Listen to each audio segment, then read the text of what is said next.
Good morning, everyone. Good morning, dear friends from Varna, Bulgaria, from Varna University of Management in Bulgaria. My name is Christina Mutliel, and I'm the project coordinator of this project. It's my personal pleasure and delight to be able to welcome all of you here today, online and offline throughout Temple College. This is the final dissemination conference in the FRIENDS project. FRIENDS stands for Furthering International Relations, Capacities and Intercultural Engagement to nurture campus diversity and to support internationalization at home. So this is a 4-year project, which is about to start to end in less than a month. And we are happy to have here today with us the FRIENDS project partners, a large number of Bhutanese partners who are attending the conference face-to-face at Temple College, as well as we are more than honored to have two very renowned guest speakers today with us, Mr. Adrian Leal from the European Commission, and also Professor Belen is going to join us as well. Before we proceed with the conference, I would like to give the floor to our colleagues over there in Bhutan and around Temple College to welcome the audience there and also to officially open this conference. Tenzin, over to you. I hope you can hear me. I hope you can see me. Yes, thank you, Christina. Good morning, everyone. As we are very excited that this conference finally kicked off, we'd like to thank everyone who's joining us from near and far. Almost majority of them are online. We are very privileged today that His Excellency, the Vice Chancellor of Bhutan, has joined us for this conference. So just to briefly introduce the Vice Chancellor. So Dr. Nirup Doji began as a lecturer at Sherapsi College in 1991.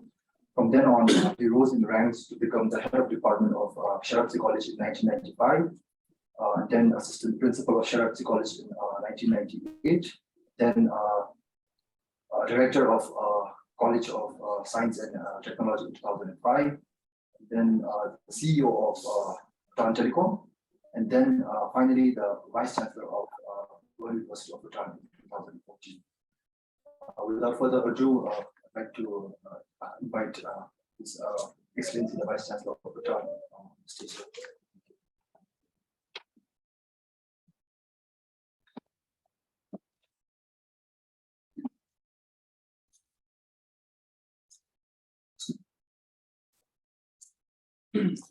Yes, thank you very much, Tenzin, for the introduction.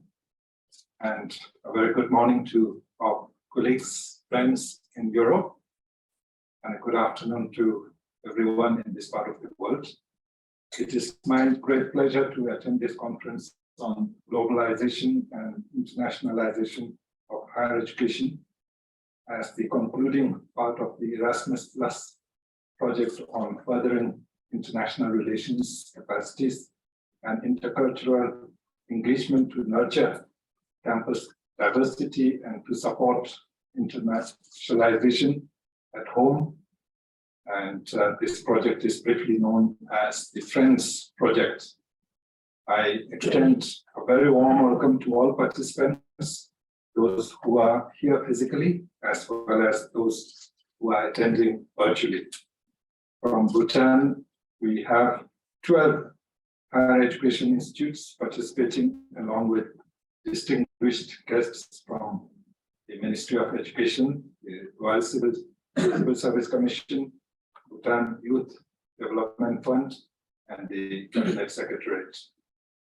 A very special warm welcome to our distinguished international guests and participants from the European Union, The Hague University of Applied Sciences in the Netherlands, FRIENDS project lead institution, Varna University of Management in Bulgaria, and all other project partners from Cambodia, Malaysia, the Philippines, Thailand, Hungary, Turkey, and Poland.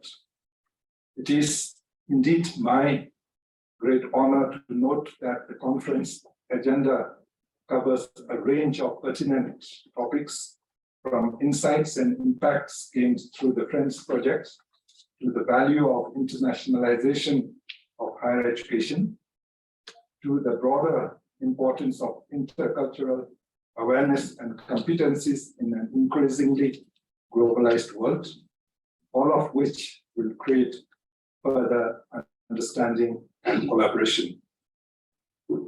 A lot has changed all over the world since the COVID-19 pandemic hit us, and things are no longer the same, especially in the higher education sector. We need to understand the global scenario as well as the big trends facing higher education and leverage on each other's strengths in order that we all progress and prosper. So what trends do we see coming over the horizon that are going to affect education systems? I would like to mention some of them, mostly as questions to ourselves. First, COVID-19 has exposed the vast wealth gap versus social mobility. We have seen the gap between the richest and the poorest widening. Even in Bhutan, we have noticed that when we were trying to conduct online classes for our students. Such division is one of the biggest challenges for education, and we must all work on how to overcome this challenge.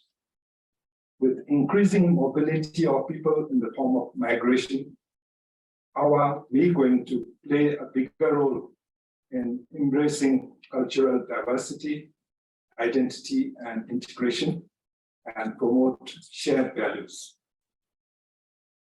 There is going to be a huge rise in the global middle class, especially in the Asia region, predominantly in India and China. How are we preparing to meet the demand created by this group for quality education?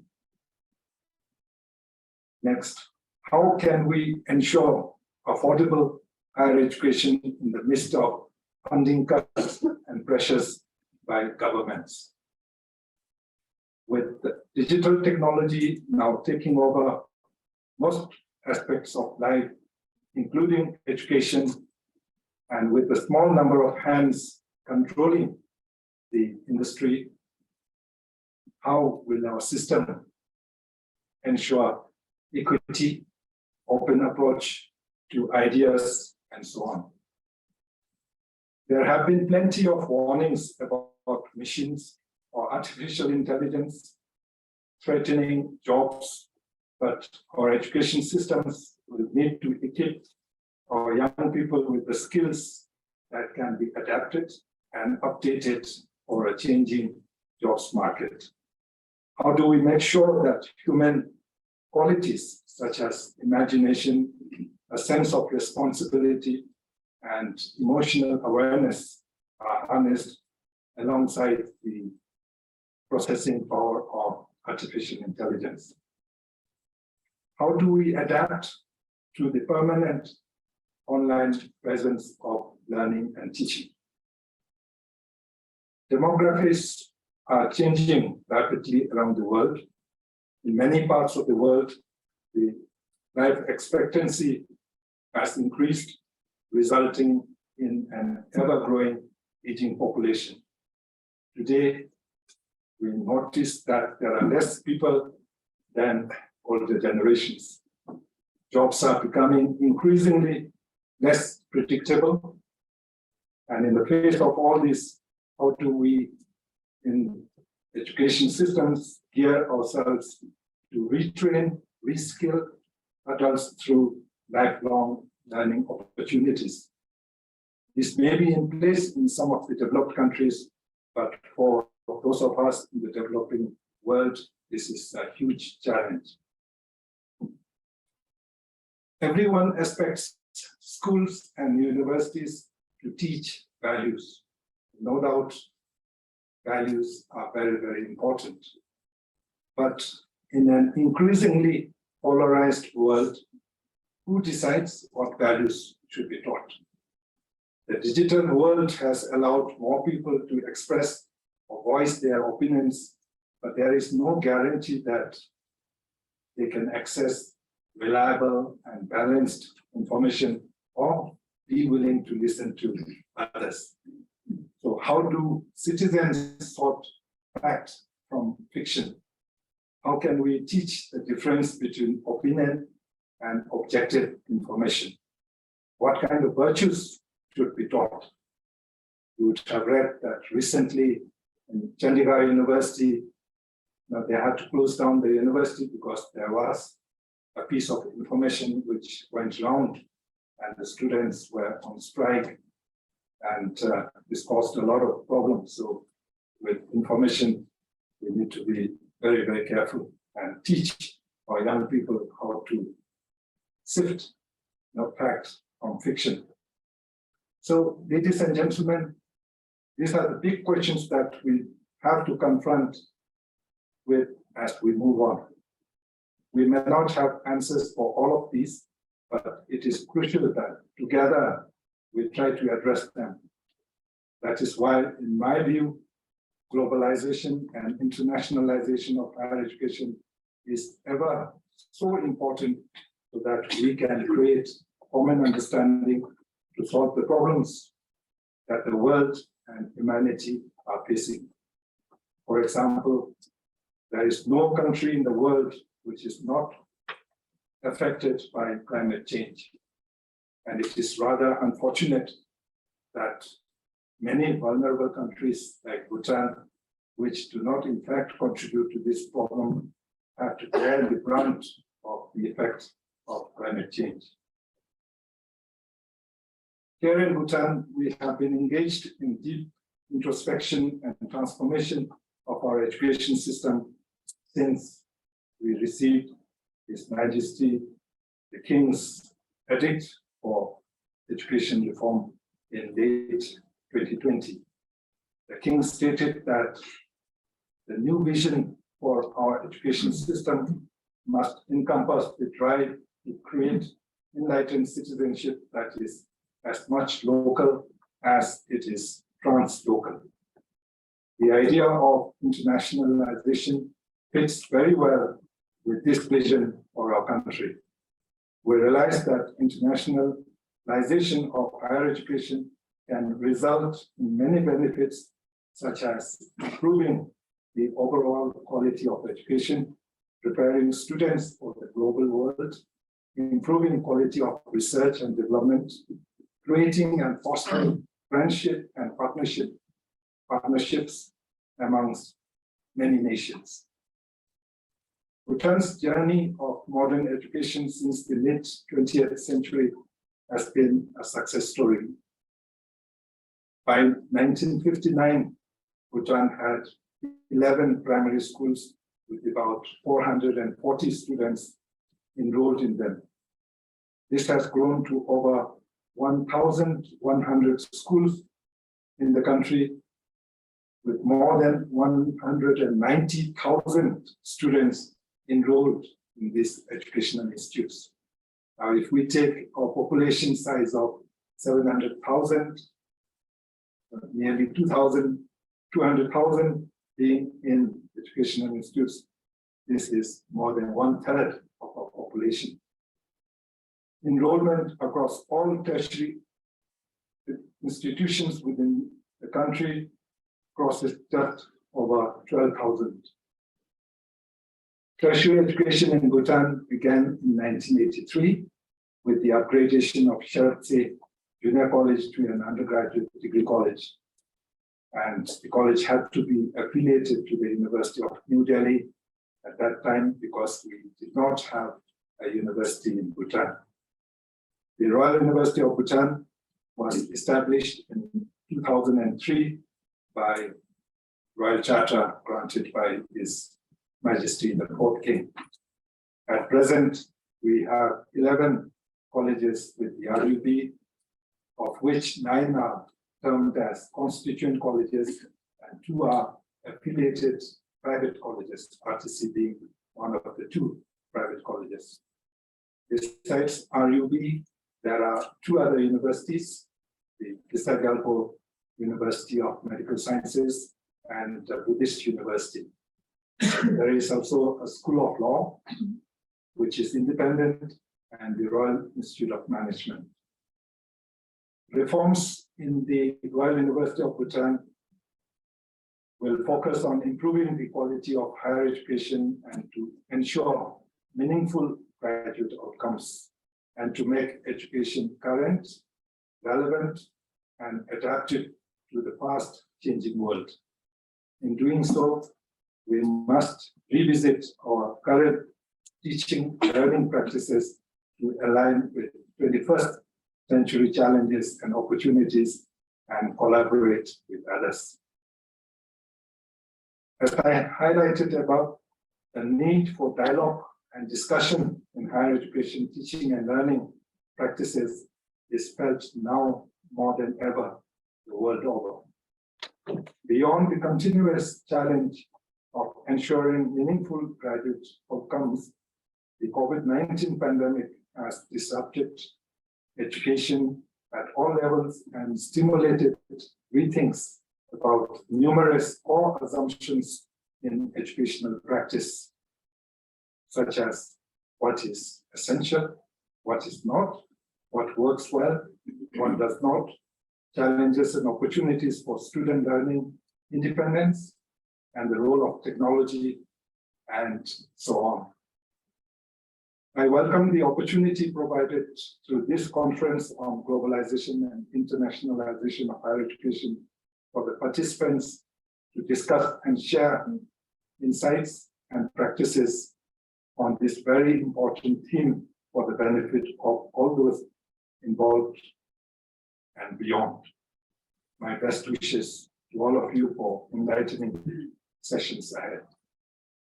Before I close, I would like to put on record our thanks and appreciation to the European Union for funding the project. Through the various Erasmus projects that we have been part of, we have benefited much and been able to build lasting relationships with universities in the region and in Europe.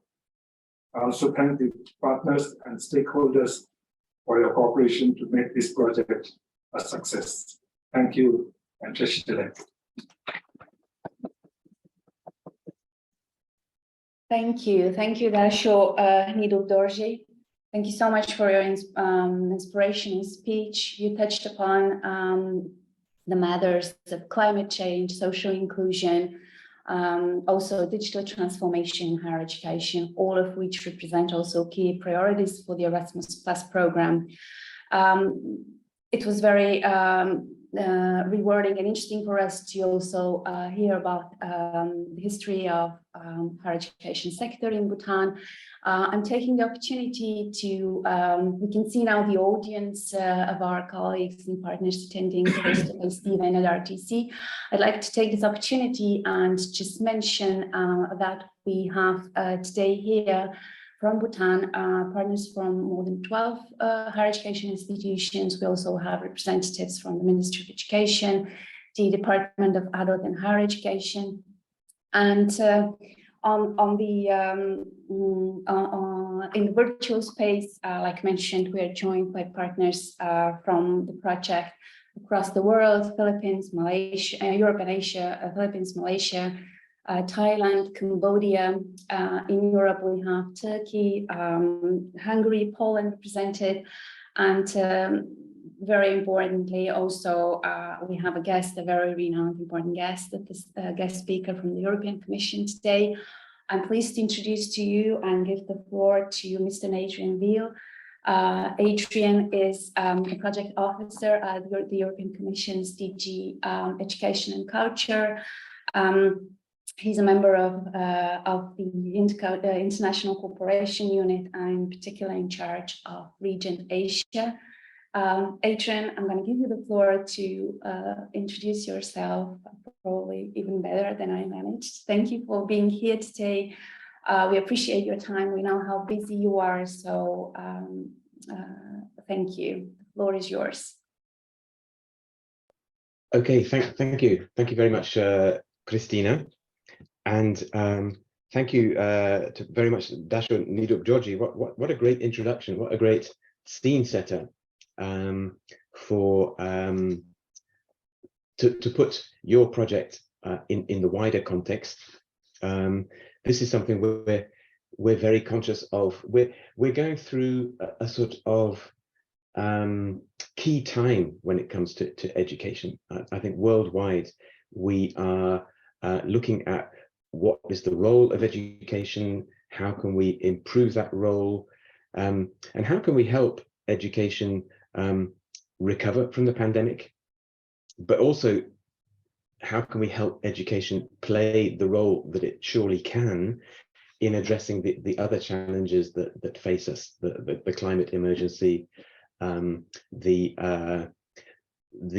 rising gulf, if you like, in income and prosperity between different parts of the world, and perhaps most important, what is the role of education in achieving the sustainable development goals which we all need to pursue. So that context has been set.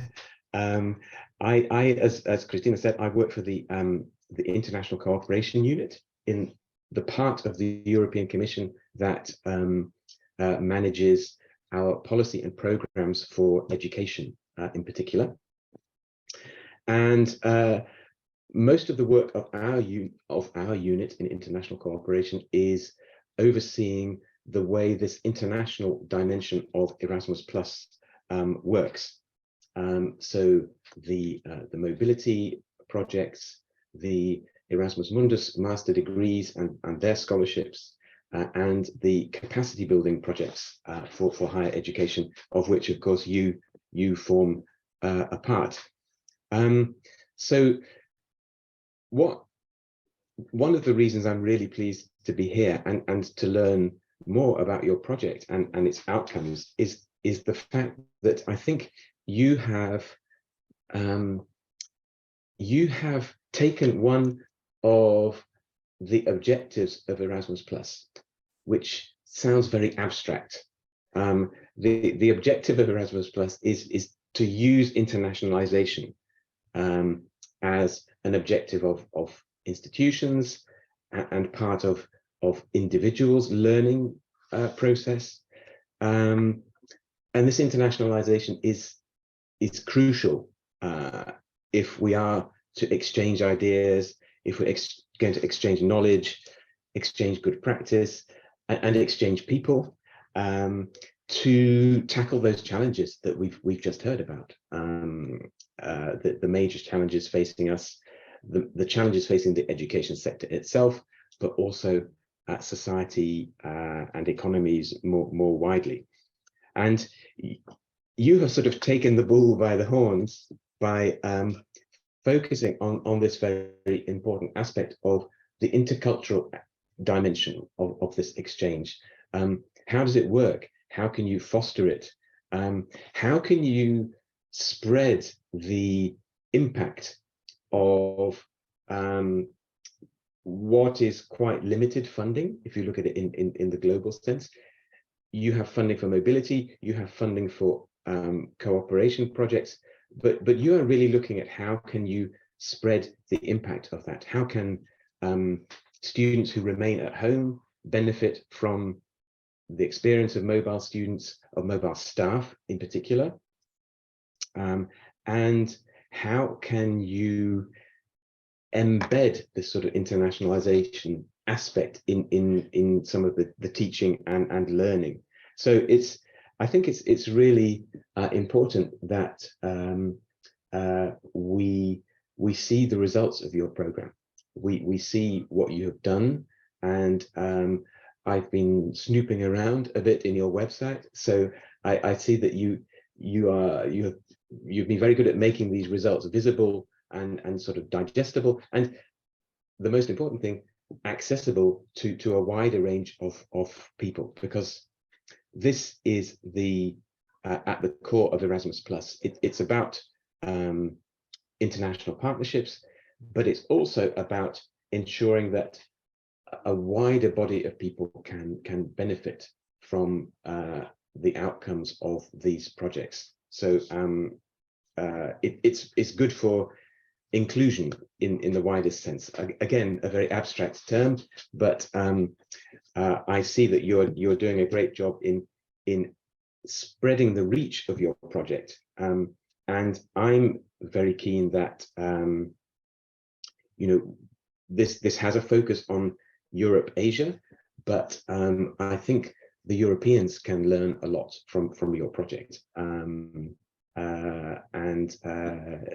know, this idea that capacity building projects are somehow transferring expertise from Europe to Asia is a one-sided view of the story. I think that we have a lot to learn from each other, and there's a lot we can learn from your experiences in Asia. So I think that's what I'd like to say about your project. I was actually asked to speak about Erasmus Plus and Asia, which is obviously the context in which your project is taking place. What I've chosen to do is give a little picture of what the opportunities are under Erasmus Plus. You're already benefiting from opportunities under, if you like, the previous phase of the program. So let's have a little look at what is available as an opportunity in the new program. We're still calling it new, but it's 2021 to 2027. But then I'd also like to say a little about what is the agenda in Europe, because as we've said, in both regions, in Asia and in Europe, and everywhere, in fact, we are looking very closely at some very crucial issues for the future of education. And I'd like to say a little bit about what the European agenda is for that, because I hope, and what the Vice Chancellor was saying, I hope that the relationship that has been created and cemented by this project will remain, and I see that this exchange of practice between Europe and Asia can continue through your project and other projects. So there will be an opportunity to learn more about what is happening in Asia, what is happening in Europe in the future. So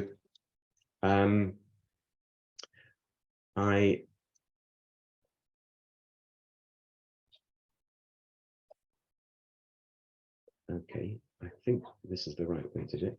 It always seems to be. No, I'm sharing the wrong one there, I think.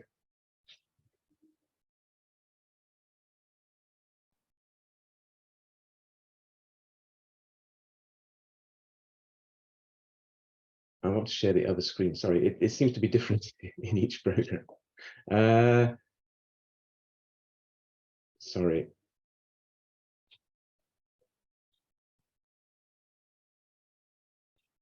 Okay, I think.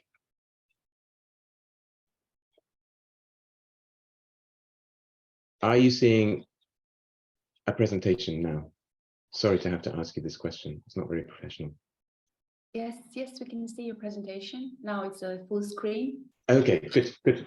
Sorry for that little hiatus. It just shows I'm useless at multitasking. Okay, so you know what the objectives of Erasmus Plus are in these fields. Education, particularly for Asia, it's focused all on education, really. And it funds projects like your own. It funds mobility scholarships, and it has a growing international dimension. It's not just about European cooperation, as you know. And this element of partnership remains in the current program. So almost every Erasmus Plus project is based on this sort of partnership between what we call program countries, or well, actually, what we don't call program countries, we call them member states and associated third countries. So the blue countries, which are represented in your project, Bulgaria, Poland, Turkey, Hungary, and other partner countries worldwide, which basically means the rest of the world. So that element of partnership forms part of the structure of Erasmus Plus projects. And as far as Asia is concerned, the focus is on higher education. So it's these mobility partnerships. So universities agreeing to exchange students, staff, both directions in the model of the classic Erasmus that we have had in Europe for 35 years now. And this exists between European countries and all the countries involved in the Friends project. Then we have Erasmus Mundus joint master programs.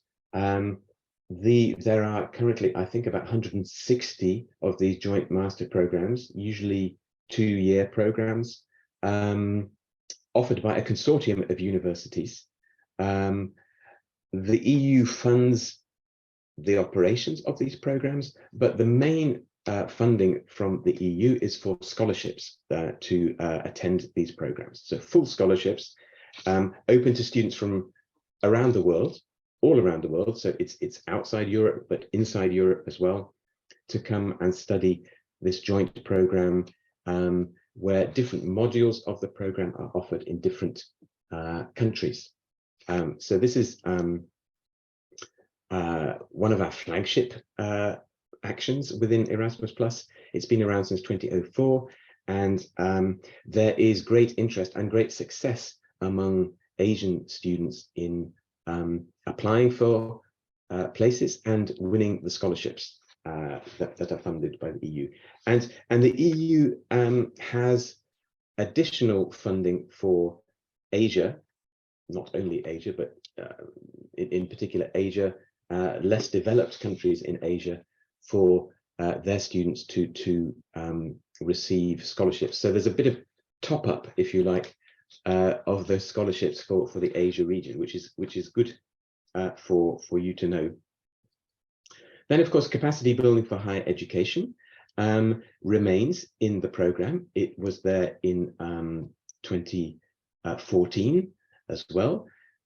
Those of you who may have a good memory may know that there was a predecessor of capacity building focused on Asia called Asia Link, and this was around from about 2004 till about 2009, and then it sort of disappeared, and it has returned in the Erasmus Plus program. So partnerships like your own, a partnership from Europe on the one side and Asia or Africa or Latin America on the other. What has changed slightly in the new program is that we have added a new strand. So we now have 3 types of projects. There was always an option to have what we called structural projects, and these structural projects were aimed more at policy development. So it involved universities, it involved administrations as well, to try and have an impact or to pave the way to policy reform. So these could look at questions like qualifications frameworks, or student-centered learning, more a sort of joint approach where universities would be involved, but there would also be some ownership from national administrations to consider and perhaps implement changes to policy. These remain in the new program. but they're called Strand 3. The reason I'm explaining this is because we will be launching the second call for proposals for capacity building in the current program very shortly, in the next 3 weeks or so. So we have the Strand 3 projects for higher education, but we also have Strand 1 and 2. And Strand 1 and 2 are subgroups of the other type of project, which, like yours, which was a joint project.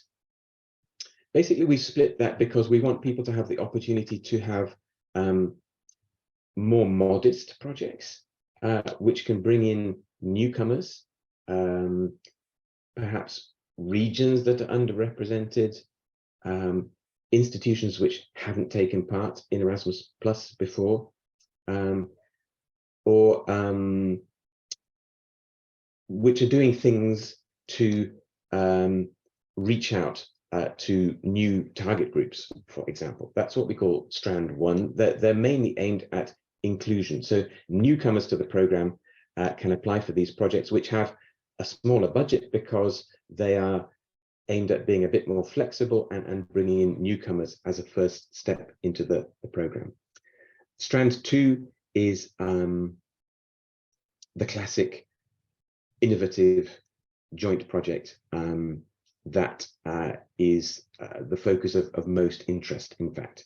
So we have Strands 1, 2, and 3. Sorry that I didn't have that on the slide. And the fourth aspect is Jean Monnet.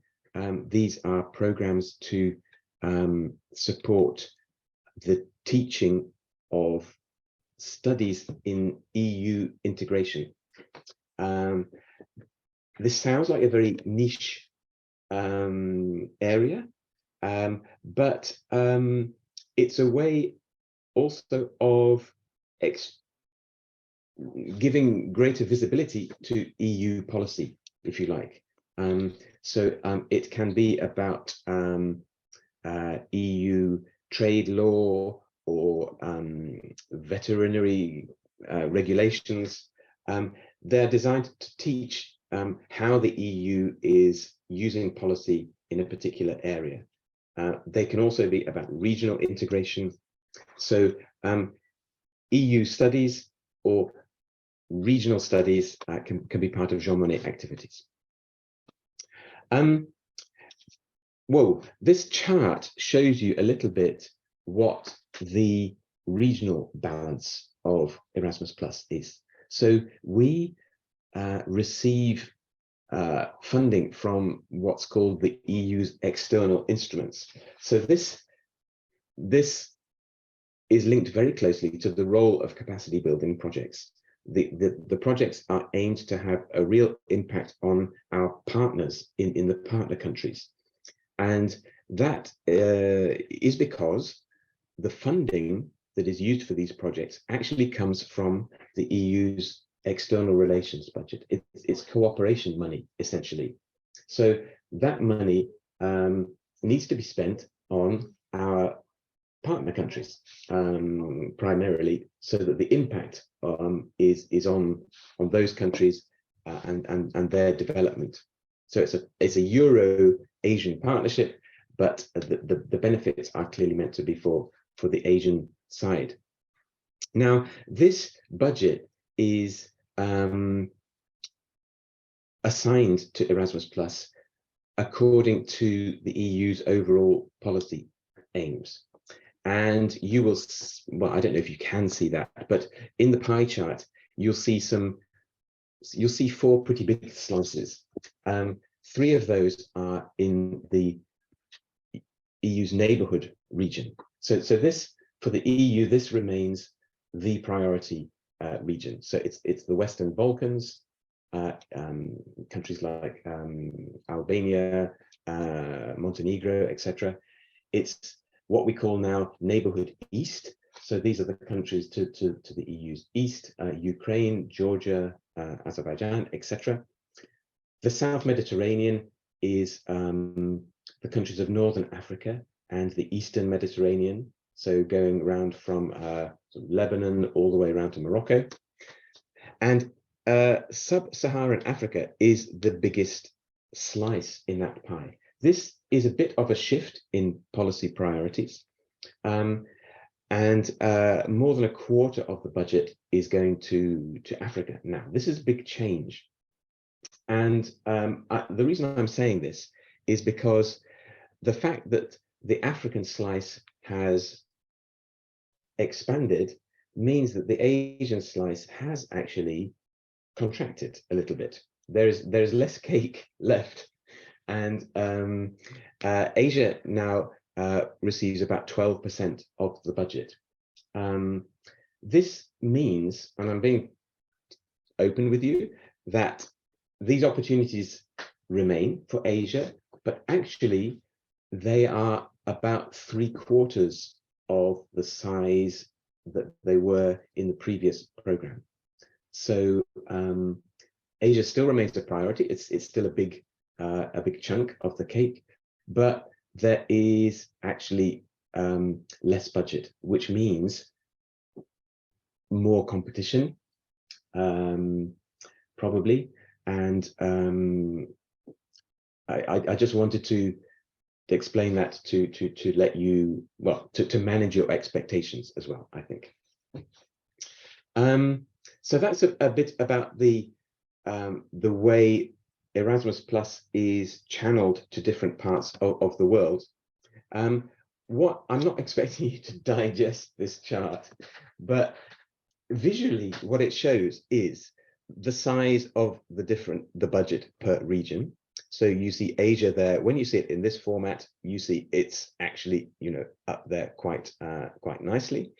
But what it also shows is that different regions have a different mix of opportunities. So you may hear in the calls for proposals that there is Erasmus Plus international cooperation in capacity building for vocational education and training, or for virtual exchange.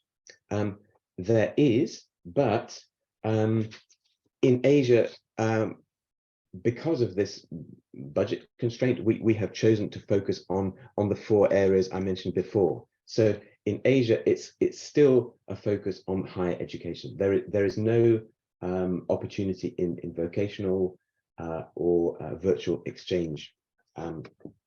So that's just to let you know that not only is the size of the budget, but the split of the budget is different between different regions. What I can give you is a little sneak preview.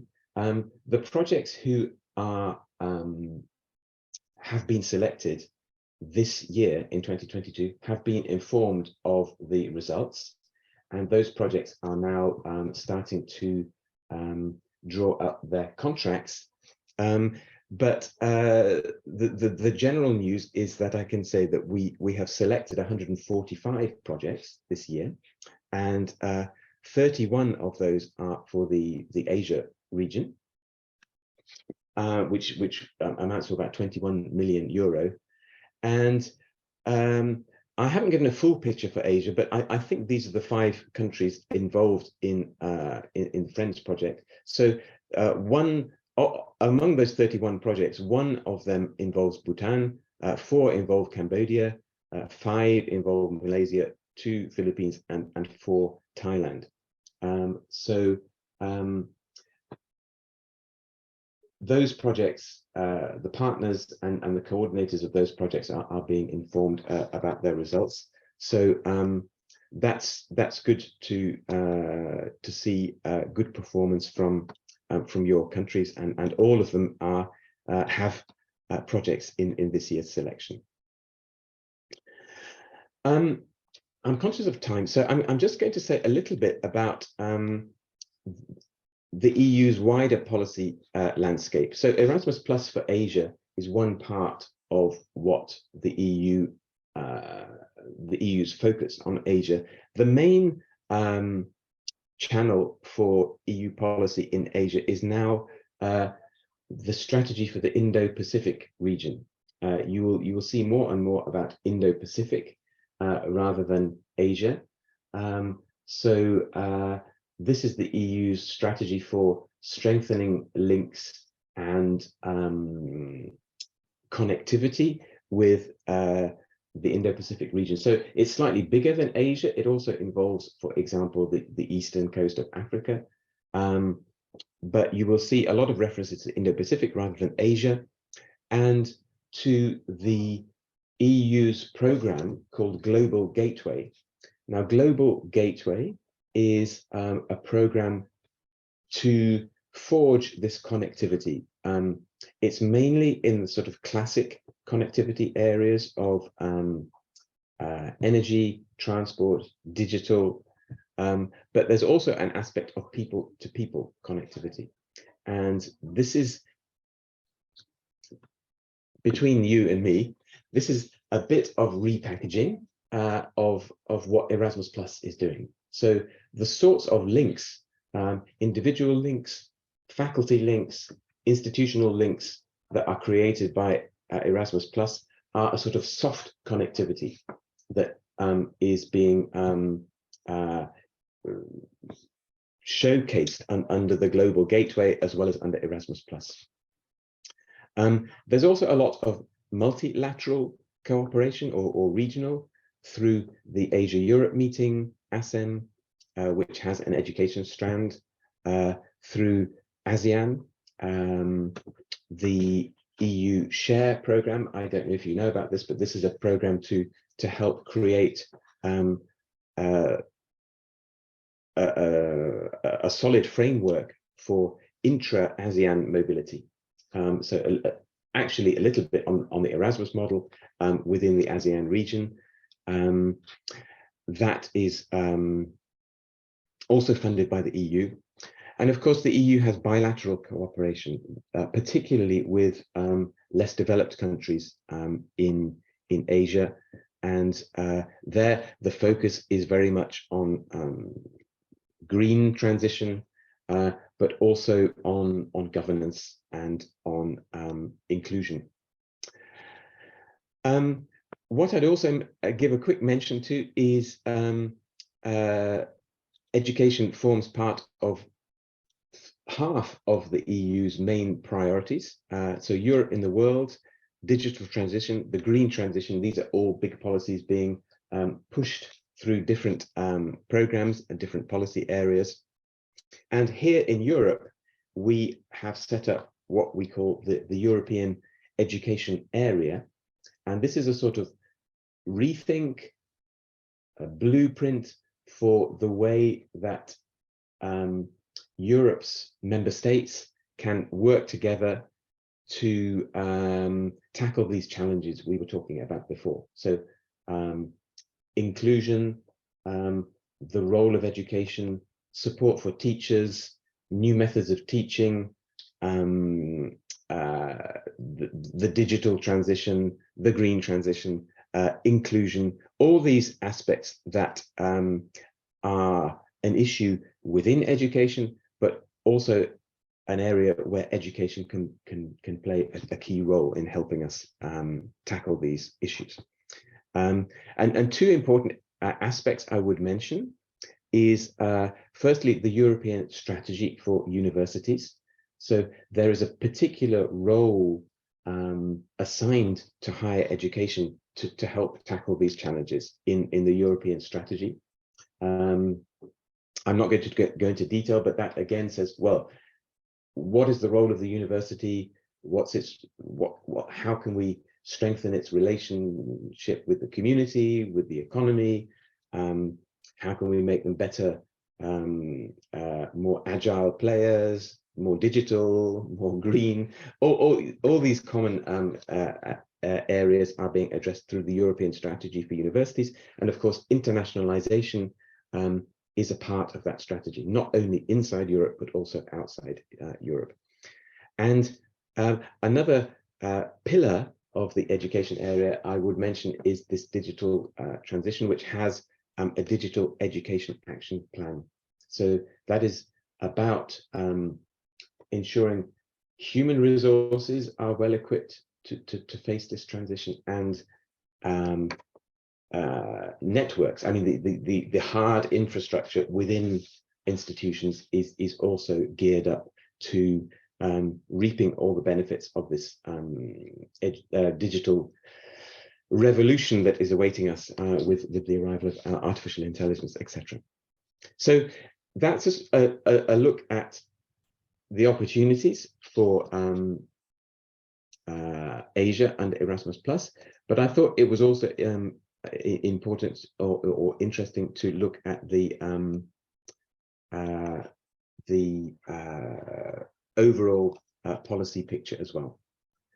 So with that, I have to apologize. I would love to stay for the breakout sessions that you have later on, the parallel sessions, because I'm very intrigued for the results. But I will be here for the first part of the meeting until you split into parallel sessions to hear about internationalization at home and the impact of your project. So sorry that I have to go. I don't really want to, but I have another meeting on after that, and I wish you every success with what looks a really interesting program. Thank you so much, Adrian. Thank you so much for your very informative presentation. I think I speak for everyone when I say that we did learn a lot about actually not the future, but already the presence of the current program, the Erasmus+ program.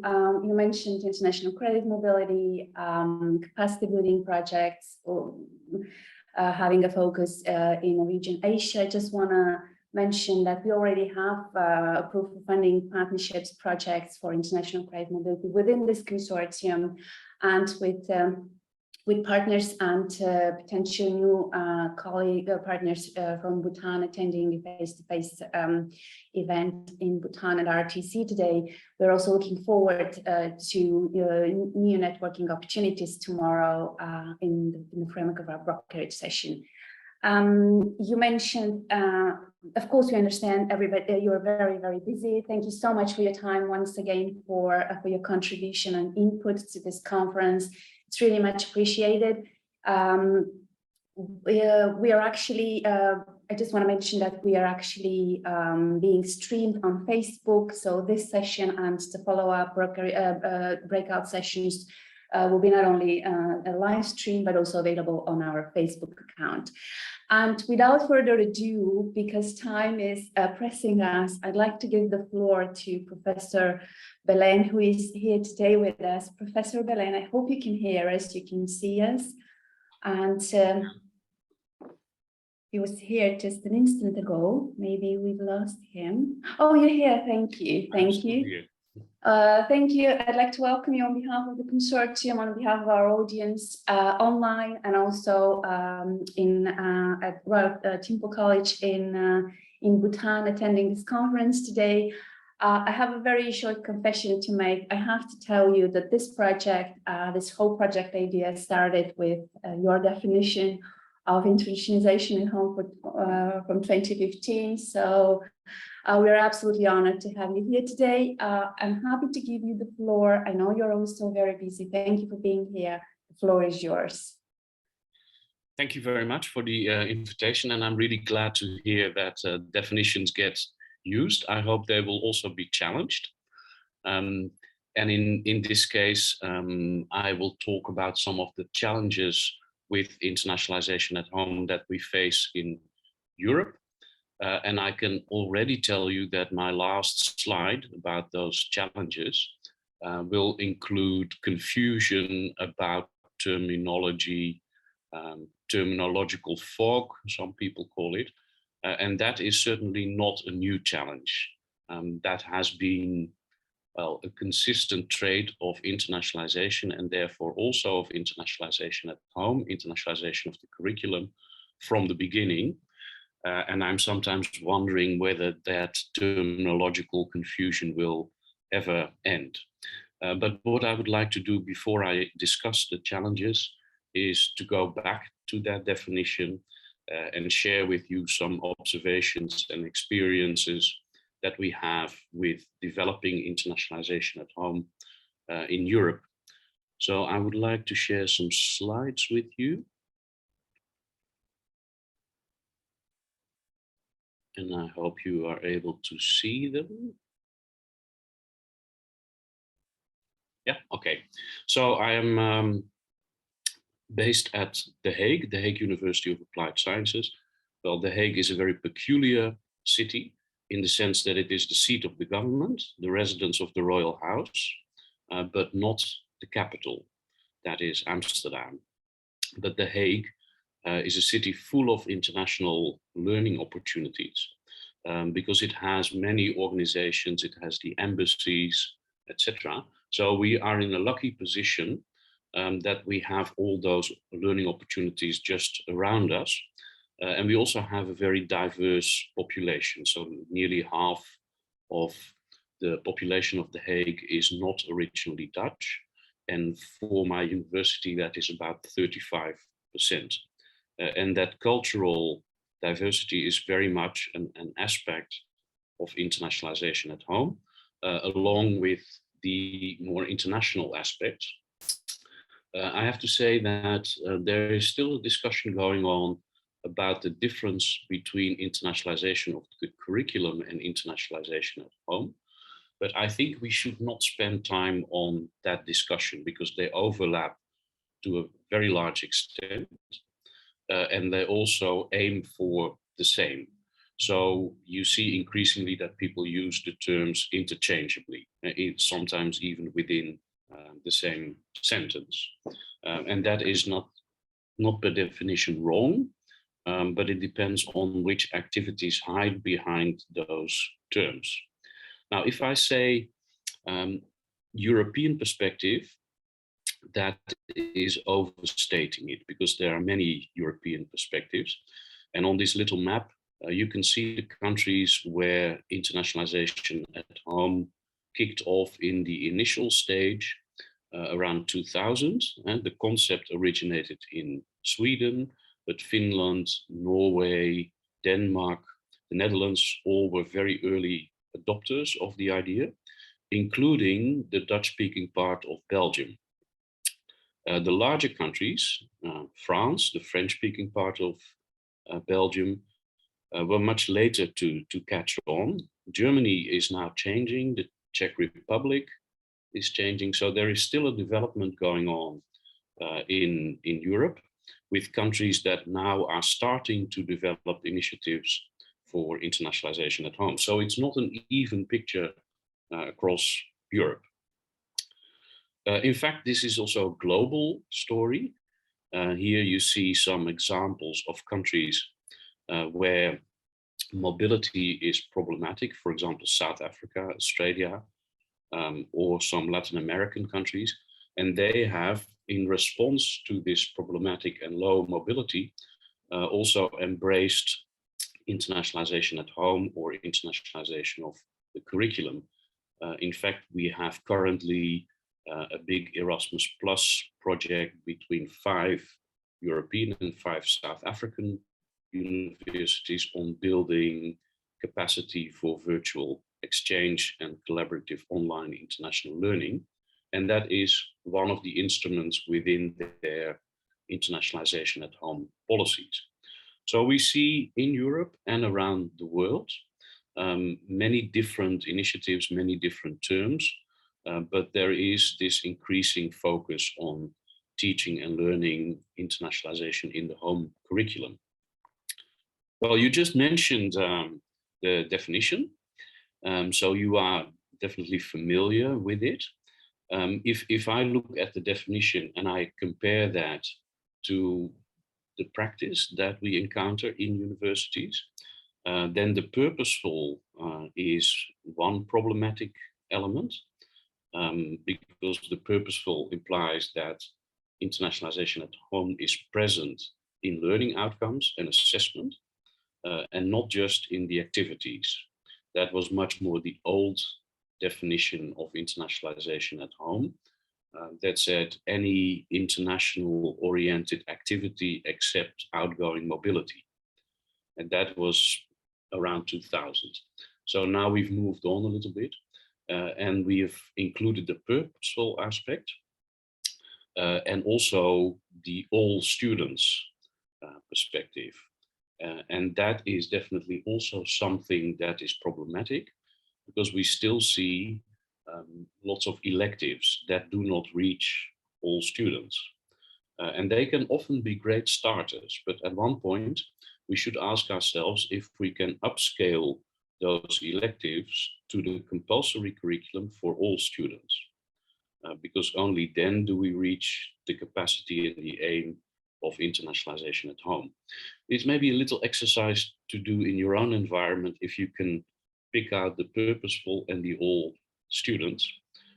And sometimes, in a recent study also showed that students have different points of departure, different mindsets, which also explains why some of them go abroad and others don't. But we should also think about the sort of students that we would want to include in this. In the Netherlands, being the first generation in higher education is the best predictor for not studying abroad. And being the first generation of your family in higher education will therefore also include our participants in internationalization at home within our own institution. So we should make sure that we include those students as well. So this is a picture that sort of symbolizes the change from activity-based internationalization to outcomes-oriented. So what we should do now is make sure that there is actually a door at the top before we start building stairs. And so let's start with the outcomes. So if we talk about the curriculum, and the definition says the formal and the informal curriculum, we also have the hidden curriculum. And the hidden curriculum are all those assumptions and traditions that we grew up with and that are so familiar to us that we don't see them anymore, but they are there. And they can be about the way we teach, the way we behave in the classroom, the way we expect students to work independently, the culture of grading. And let me give you one example. The Netherlands is a Calvinist country. We have a scale of 1 to 10, but the 9 and the 10 we never award to students because we're Calvinistic, and 8 is high enough. But we don't explain that. So that means that that hidden curriculum is there, we don't see it.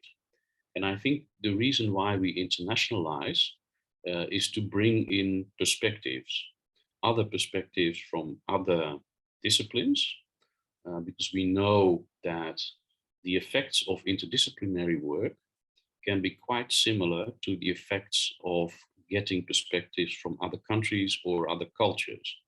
So the interdisciplinary work is definitely part of internationalization at home and can strengthen it. So we've called that pluriform perspectives. Also asking ourselves whether we are not overlooking perspectives.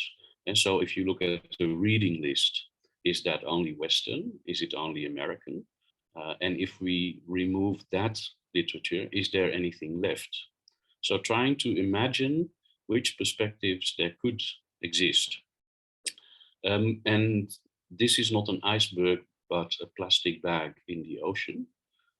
So meaning that there is also a relationship between the global and the local. And the plastic soup in the ocean starts with the plastic bag in the corner of the classroom. So that hidden curriculum is definitely an important aspect.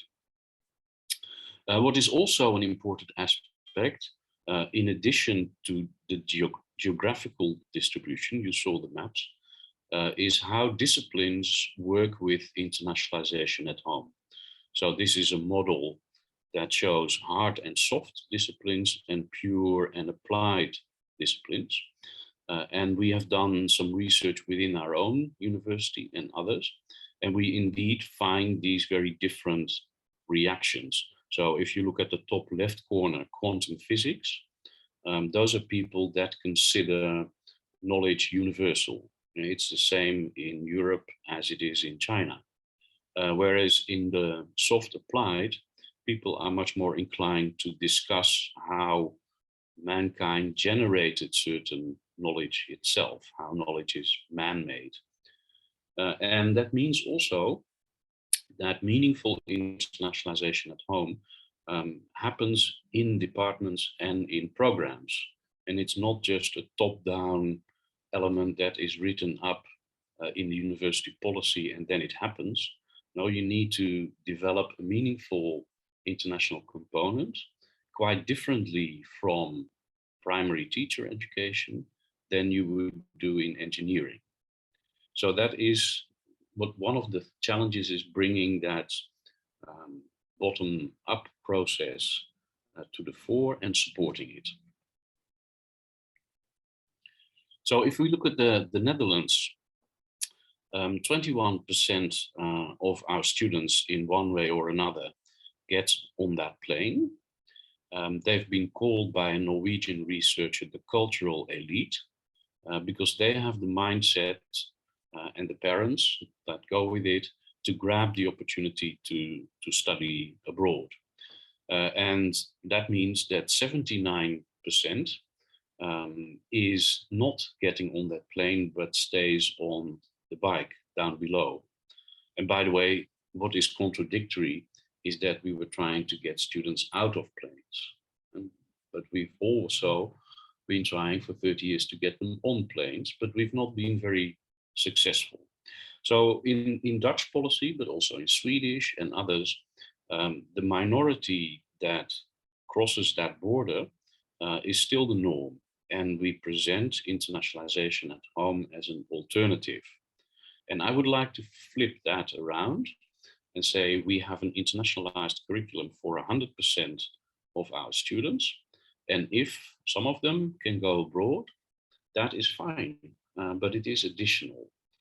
And it is not only for those who can't go. So that is, I think, a shift in our thinking.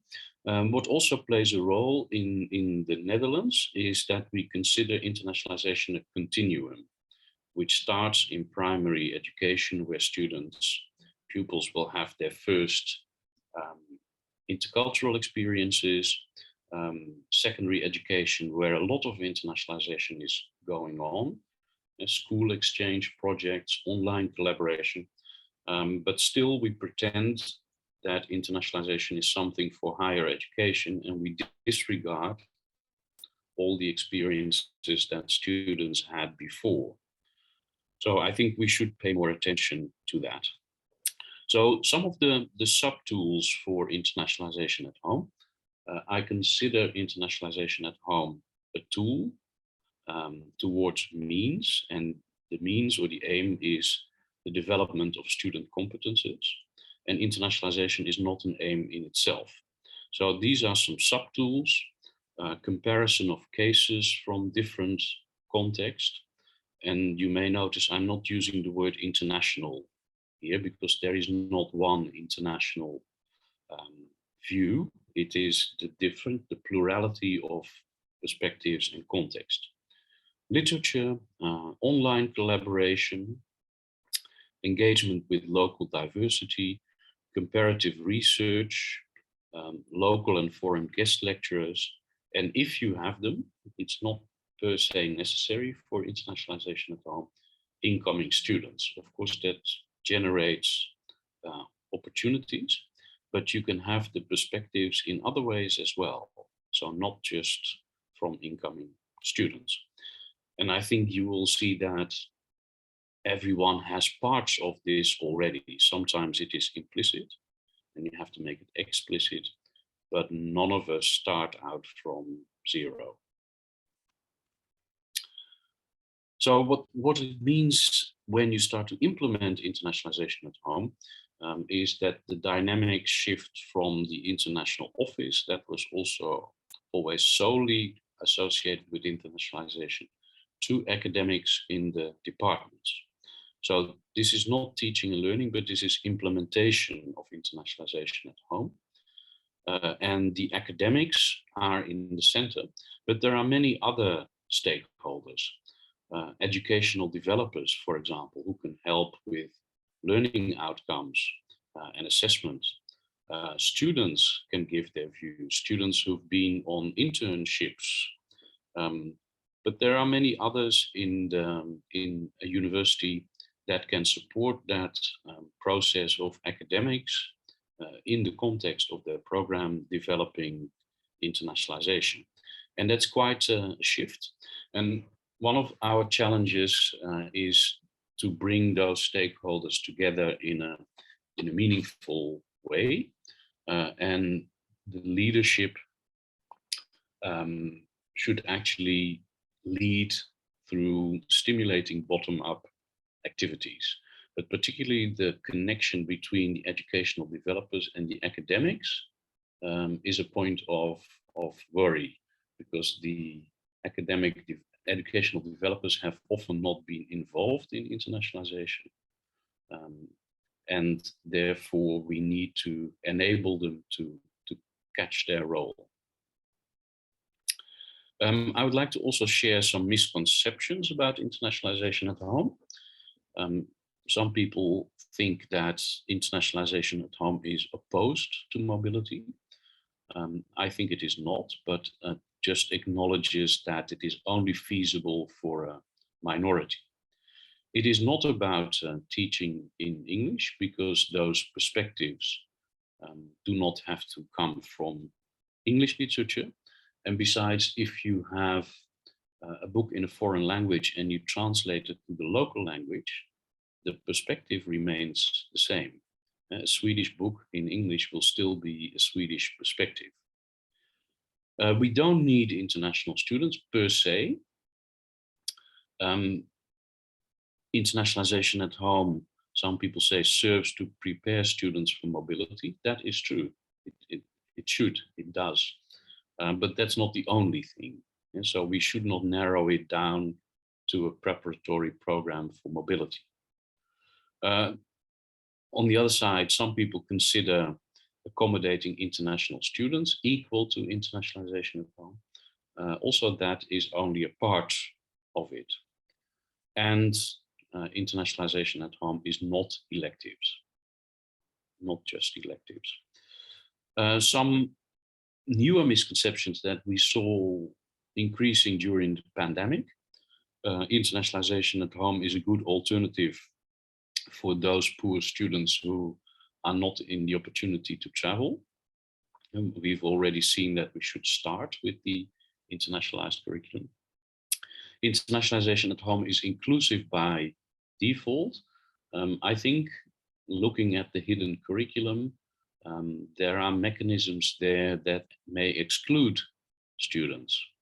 So we should be very careful not to assume that because we do it in our own institution, it is inclusive for all students. And one that we see also frequently, that online international learning is the same as internationalization at home. It is in fact only one element. And there is sometimes a tendency to develop an online module, an international module, and then check the box when it's over, and then internationalization is taken care of, where you should really use the entire curriculum to develop students' international skills. So this is where I would like to end. The challenges we have is still overcoming those misconceptions and the terminological confusion. So I hope that we can actually abolish the word internationalization and replace it by something else. A challenge is to create a curriculum design culture for internationalization, meaning that we involve educational developers, define the outcomes first, and then the activities, and that we align this along an entire curriculum. Creating interdisciplinary learning experience, because that supports the effects of internationalization and other perspectives. And you can do that both within your own university, with other universities, and online. And then when you have those virtual exchange or COIL activities, align them with all the other things you can do for internationalization across the entire curriculum. And this also means that you should not wait with an online activity, international activity, until the students are in year 3 of their program. And so why not do that much earlier to set the tone? So yeah, these are challenges that will remain, but we are working on them. And of course, as we do in internationalization, we have patience, we are hopeful, but we try to move things at the same time. Thank you for your attention. Thank you so much. Thank you so much. I really have a lot of questions, but I'd like to give the floor to, if we may, for another 5 minutes to the audience to ask a question or two for you, because it's such a rare opportunity to learn from the source. So I'm wondering if any of our partners in Bhutan in the audience would like to ask a question, or also anyone from the virtual audience, virtual community attending the conference. A question for Professor Belén is there? I'm sure there are plenty, but not everybody is. Okay, Anna Maria from Prince of Songkhla University in Thailand. Thank you very much for this wonderful presentation. Thank you, Christina. And I will have a question. Yes, nowadays we hear a lot about IAH is a good alternative when students cannot travel. And Professor Belén just said that it's a new misconception. I would like to have a little bit of explanation why cannot be replaced, and how can we do more to have a replacement, because when we cannot travel, what can we do?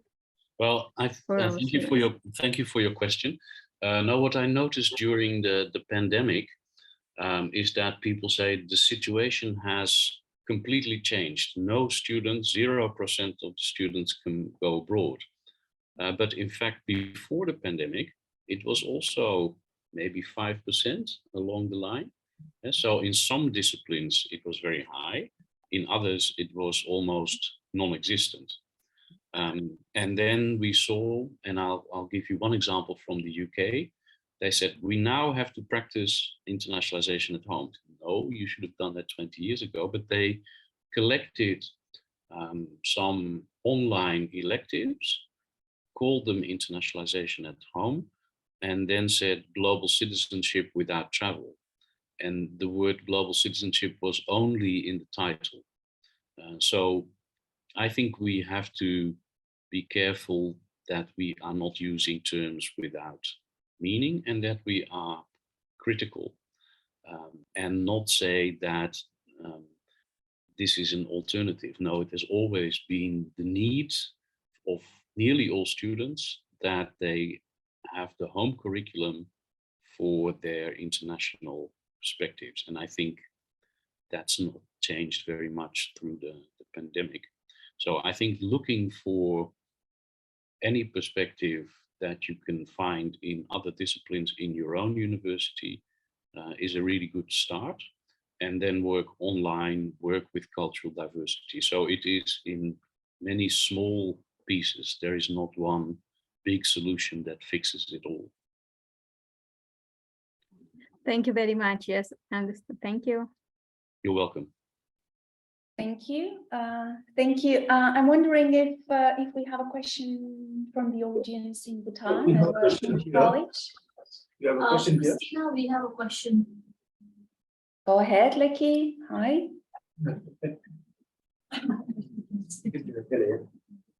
Oh, okay.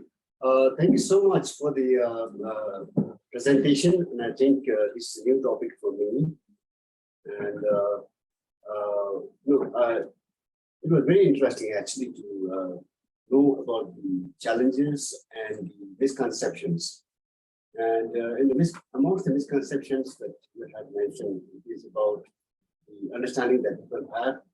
And you said the word probably the internationalization must be changed. So I was wondering, what words would you propose to change or as a replacement for that word. Yes. Well, I'm hoping that in your conference you can come up with a really good alternative, but you're not the first ones who try.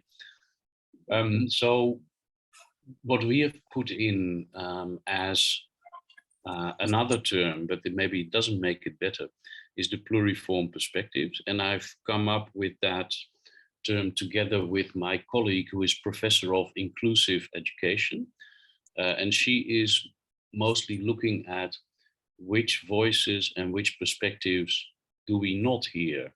And so it is a hidden curriculum thing that we find some knowledge more important than others. So, for example, we in Europe tend to find Western knowledge more important than Asian knowledge, maybe. So she is always exploring which voices, which perspectives are excluded. So we came up for internal discussions purpose with the term pluriform perspectives. But it's not going to replace internationalization across the world. But academics seem to be able to work with it. So maybe you can experiment with it in your own environment and see how it goes. Okay, so thank you so much. I think with that understanding of your understanding, and I think the idea that I have see, probably I can also start thinking about it. And the bulb is glowing a little bit, so probably I think we can think over a period of time. And yeah, thank you so much. See how it goes. Yeah, thank you. Thank you. Professor Belén, would you allow one last question from the Philippines? Sure, yes. Thank you. Michelle from St. Louis University in Baguio City in the Philippines. Yeah. Should we only see internationalization at home in a positive light? Should there be any cost involved on the part of the students whom we have enlightened, and yet they may remain to be immobile in our country? So is there any cost also for internationalization at home in terms of the mindset of our students? Or should it always be positively seen as auguring well for our students' skill set or mindset or knowledge about the world? Thank you for pointing that out. There is indeed some backlash against internationalization at home, which is rather vocal from South Africa, where people say, well, internationalization is an imposed imperialistic concept, and internationalization at home is too. And I think that is not quite justified, because internationalization at home is also about local and indigenous knowledge. So even for us in the Netherlands, we are next door to the UK. The model, the UK dominant model or Anglophone dominant model of internationalization does not work for us. So I think if you implement internationalization at home well, you have global perspectives, you may have national perspectives, but you also have local perspectives and indigenous knowledge. And I think we should then reassess internationalization at home and see if we are then still critical of it. So yeah, again here, we have to be critical about our own operanization, but I think if we ensure that indigenous and local aspects are there, it becomes a different story, and the benefits of internationalization then also become local benefits. Okay, thank you very much for that perspective. Yeah. Thank you very much. Thank you. I cannot thank you enough on behalf of the consortium, on behalf of our audience in Bhutan attending this event face-to-face and following this online. Thank you so much for your time. We really cannot thank you enough. And we're looking forward to seeing how these challenges are actually evolving and resolving, hopefully. And in my next couple of slides, I just want to brief the audience about the project in general. And if I may share my screen, you would automatically see why I told in the beginning that it all started with your definition of the concept of internationalization at home. One second. So I'm going to take the floor for about 5 or 10 minutes to just make an introduction to the project, because after that we're going to split in 2 breakout sessions and talk about the Friends project, concrete achievements and results on the one hand, and on the other hand, in the second parallel session, we're going to talk about general trends in internationalization and globalization in higher education. So back to the Friends project for an instant, just to remind everyone and to introduce those who are new to the project to the fact that this is a network of 16 higher education institutions. There are 5 Asian countries represented in this project: Bhutan, Cambodia, Malaysia, Philippines, and Thailand. On the European side, we have Varna University of Management as a project coordinating institution in Bulgaria. Also, I share on her institution and Istanbul University in Turkey. We have a partner institution from Poland, Silesian University of Technology, and also Budapest Metropolitan University. You can see on this slide, you can see basically the definition I was referring to earlier, and this is literally these 2 statements are those on the basis of which the whole project idea was developed back in 2017, late 2017. I felt the need to highlight and to display the project objective on this slide as a proof of the fact that indeed we took St. John's definition from 2015 and we tried to implement it in the small scope of our project. We all know that it's impossible to sort of solve the world or higher education institutions or challenges and problems to one particular project. So what we did is basically we decided to focus or to pick and focus on 2 examples, 2 avenues, potential cooperation avenues of integration of intercultural dimensions. On the one hand, in the formal, on the other hand, of the informal curriculum. So we basically took this definition and on the one hand, developed the intercultural passport virtual module that is feeding into the integration of intercultural knowledge and dimensions in the formal curriculum.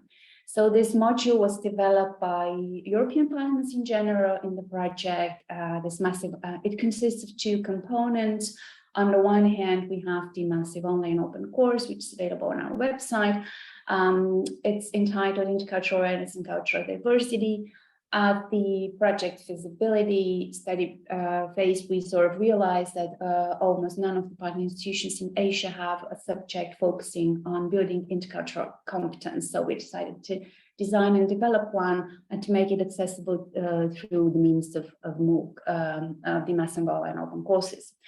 Our virtual module consists of 2 components. So in other words, for students across the 5 Asian countries to complete this module, they would need on the one hand to complete the massive online open course I mentioned, but also on the other hand, they need to submit a digital story that reflects a experience of theirs in dealing with situations when they faced intercultural or intercultural challenges or had to deal with situations abroad. So basically, every picture, impression, thought, experience a student might have had in an international or intercultural interaction was eligible to be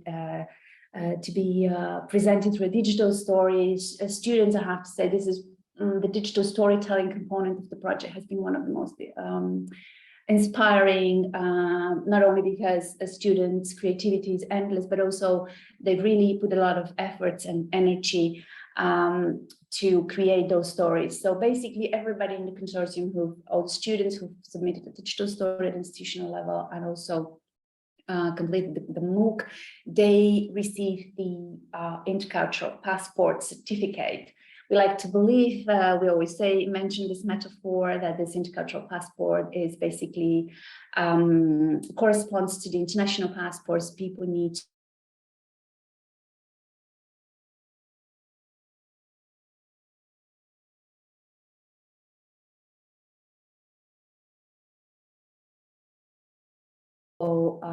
for ECTS, and at the project exploitation phase, we've realized that each and every of the 12 partner institutions in Asia is actually exploiting and implementing and integrating this content developed in the FRIENDS project in a different manner by recognizing students' learning outcomes and results achieved in it. Here are some statistics as of late September 2022. You can see we have a large number of completers, the massive online open course. The biggest part of this huge figure of over 17,000 goes to SLU, but nevertheless, there has been a lot of exploitation across the other 11 institutions in the project. You can see that we already have more than 2,300 digital stories created. Those are available on our YouTube channel. And we even had in the past a film festival, an online film festival with students' digital stories. Now that I've covered very briefly our efforts and the project activities linked to or aimed at integrating intercultural dimensions into the formal curriculum, I'd like to sort of draw your attention to our efforts linked to making a difference and making a difference for the students and for the universities in general by introducing intercultural dimensions into the informal curriculum. So we've created 12 Friends tea houses across the 12 universities involved in Asia. Each of these Friends tea houses is actually operating as a multicultural hub, social hub, student a place for students, and it also represents, I mean, the Friends tea house in each and every partner university is a sort of extension to the international office. We know international offices are very often very, very bureaucratic administrative places dealing with administrative bureaucratic problems, and we wanted to animate not only the international offices of these institutions of our partner universities in Asia, but also to sort of contribute to the overall student experience, the extracurricular life and student experience on campus across the universities involved.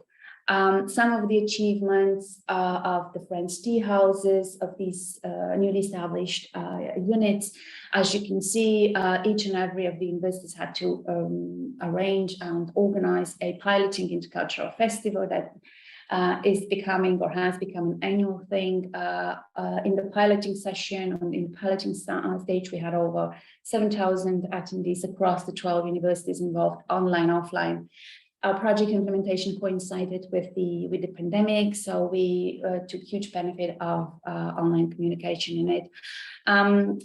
As you can see, also we had opportunities provided to students for blended mobility as well in the framework of the student boot camp. So basically, successful completers and owners of the intercultural passport who were appointed and selected and assigned by their home institutions in Asia took part in a student boot camp this summer in Bulgaria in 2022.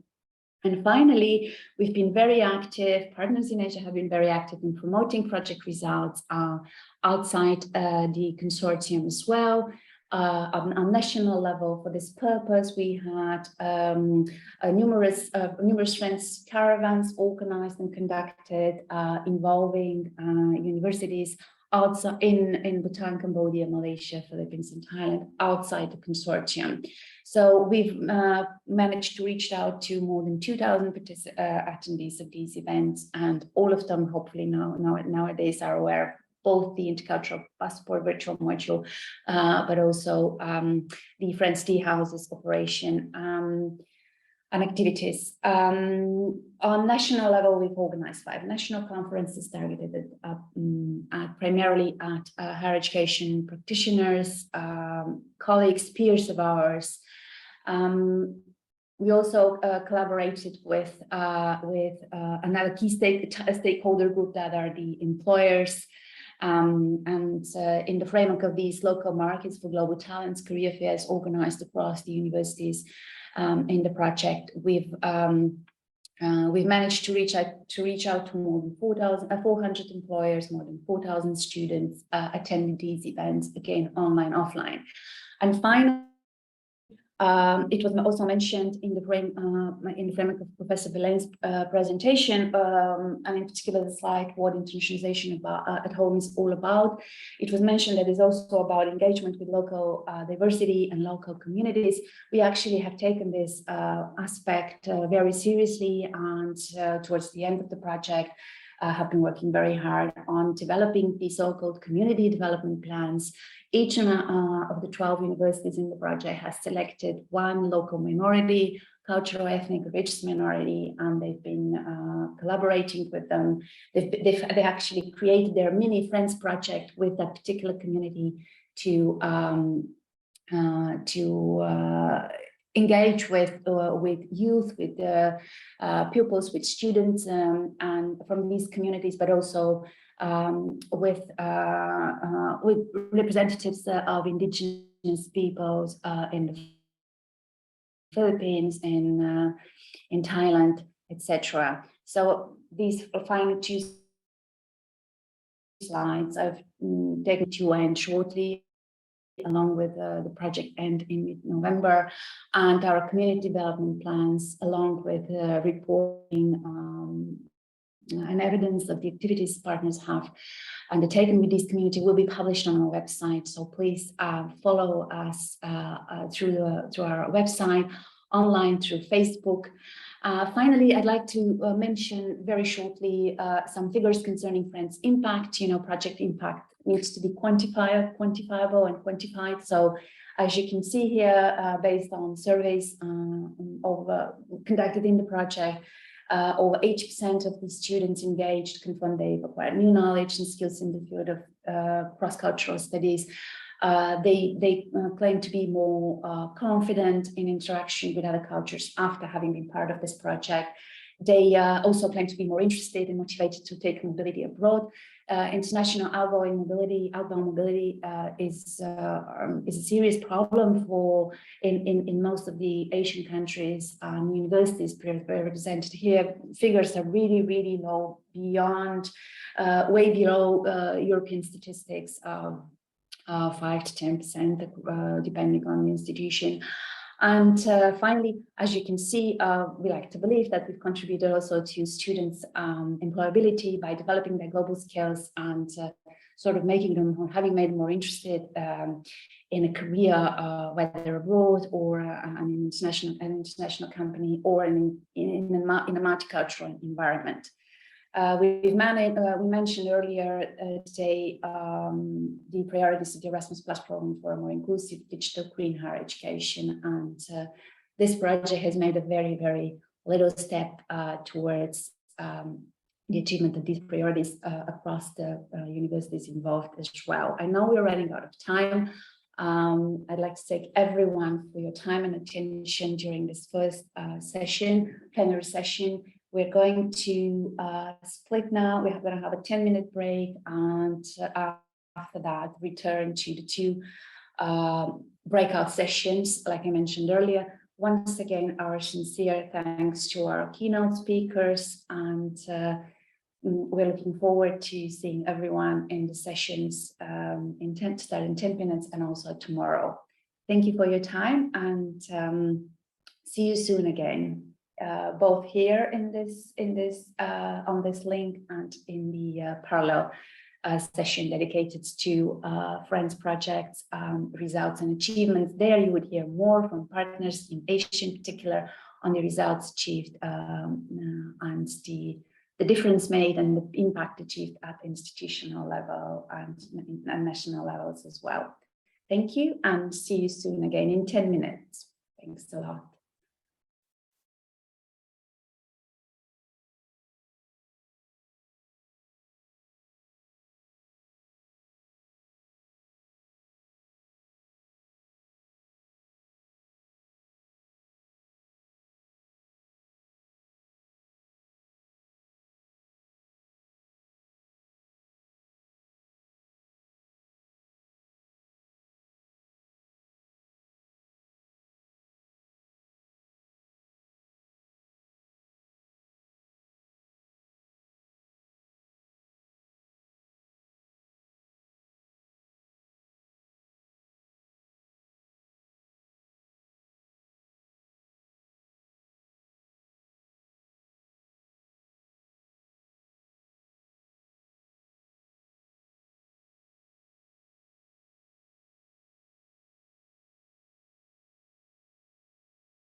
Hello, everyone. I hope I'm audible. You can see me, you can hear me.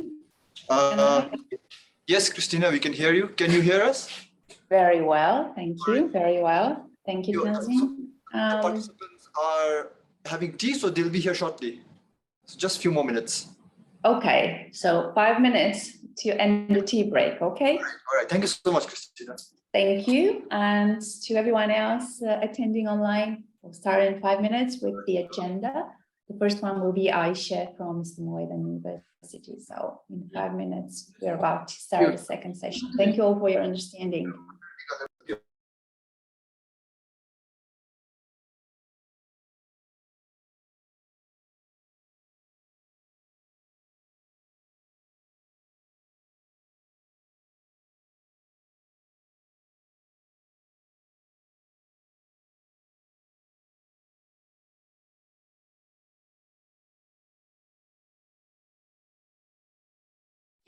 مش عليك بس عليك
Hello to you all again.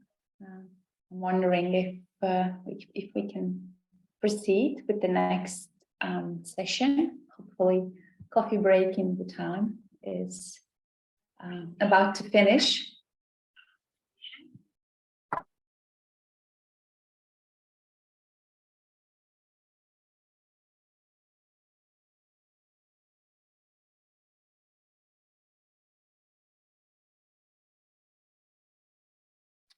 So I suggest we continue. Welcome back to all of you, and I hope that the partners in Bhutan will tune in as they're doing right at this moment. Thank you all for being here today. Thank you for your interest towards the Friends Project and also towards the topics to be covered in the framework of our parallel session number 1, dedicated to globalization and internationalization of higher education. I presume you've had a look at the agenda, and you probably noticed that the first session during our session, we'll be covering more or less general topics related to higher education modernization and higher education internationalization at home. Whereas during the parallel session currently being also live streamed like we are on Facebook, colleagues and partners and potential new partners are going to focus and discuss in detail actual tangible Friends Project results. So time is tight and we have a lot to talk about and a lot to cover. So without further ado, I'm happy to give the floor to a great friend of mine and also a very strong project partner and ally in the Friends Project and in the Friends mission. That is Ayşe Özkan from Istanbul Aydın University.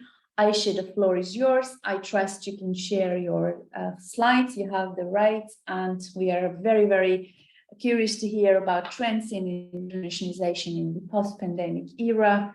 This is all affecting us, and it's going to be an interesting presentation for all of us. The floor is yours. Thank you. I hope you can see my slides, Christina. Yes, okay. We can see slides, and we can hear you. Go ahead. Thank you. Excellent. Well, good afternoon to distinguished guests in Bhutan, meeting face to face there. We wish we were there.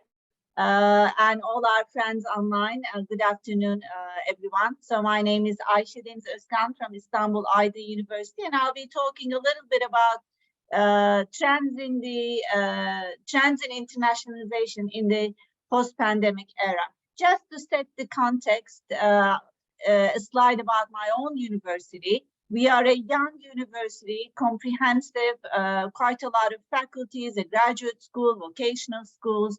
So we deliver academic programs at all levels. We have already 40,000 students and more than 6,500 are international students. So internationalization is quite a priority on our campus, and we are a very proud partner of the Friends Project. So why we do what we do as international officers or higher education professionals?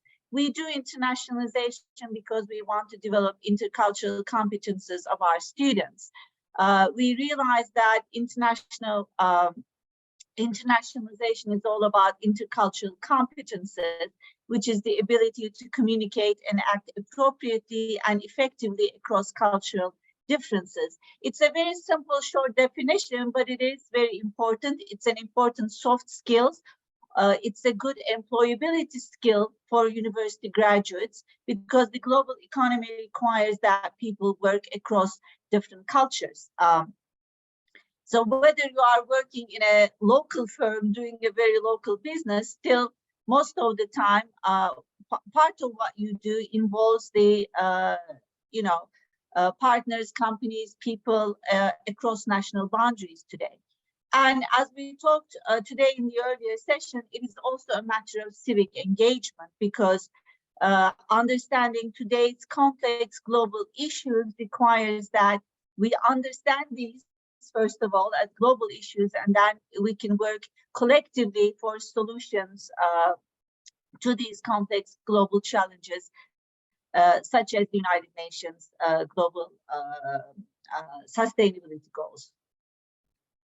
So internationalization then is included in the mission and vision statements of all our universities. And I guess almost all the institutions, higher education institutions around the world have some sort of reference to internationalization in their strategic plans, in their vision statements. But when it comes to actual implementation of internationalization, how do we understand it? How do we operationalize it? How do we measure internationalization?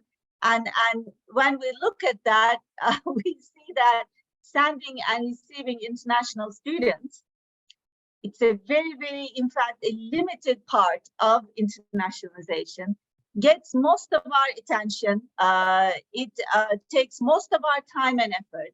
And this is how we usually measure and in terms of performance indicators, for example, for our strategic plans for internationalization.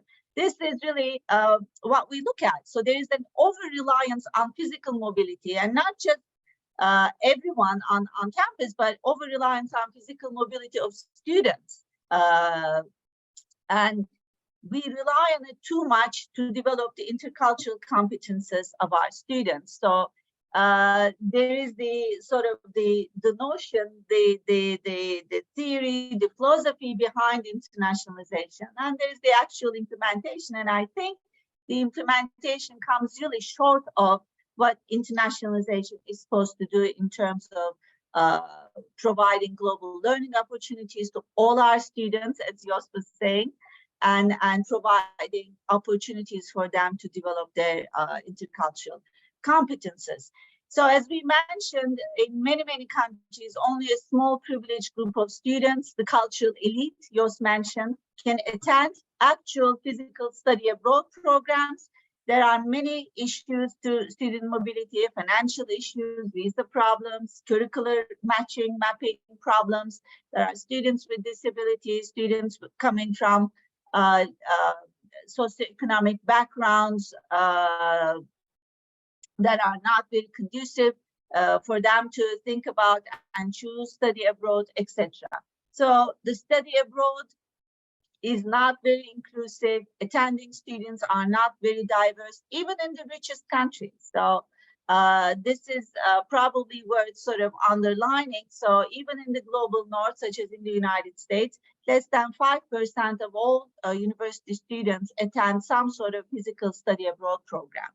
And in terms of a sort of a global north-south perspective, the global south partakes very little in study abroad. So this is, I think, important in the Asian context a lot. So the question, as we have been asking, how do we develop intercultural competences of all our students?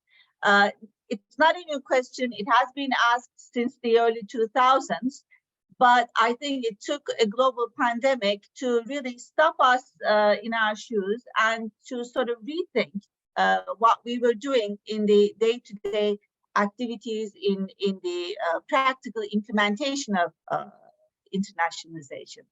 Due to the pandemic, when physical mobilities were disrupted, we had a chance to sort of stop and rethink and go back to our roots, back to our philosophy, back to the rationale of why we do internationalization. The global pandemic also accelerated digitalization. Again, nothing new. Just like we knew that physical mobilities were in fact quite a limited, restricted part of internationalization in general. We also knew that digitalization in higher education was coming, and it was, you know, already progressing, and we had to catch up with this trend, etc.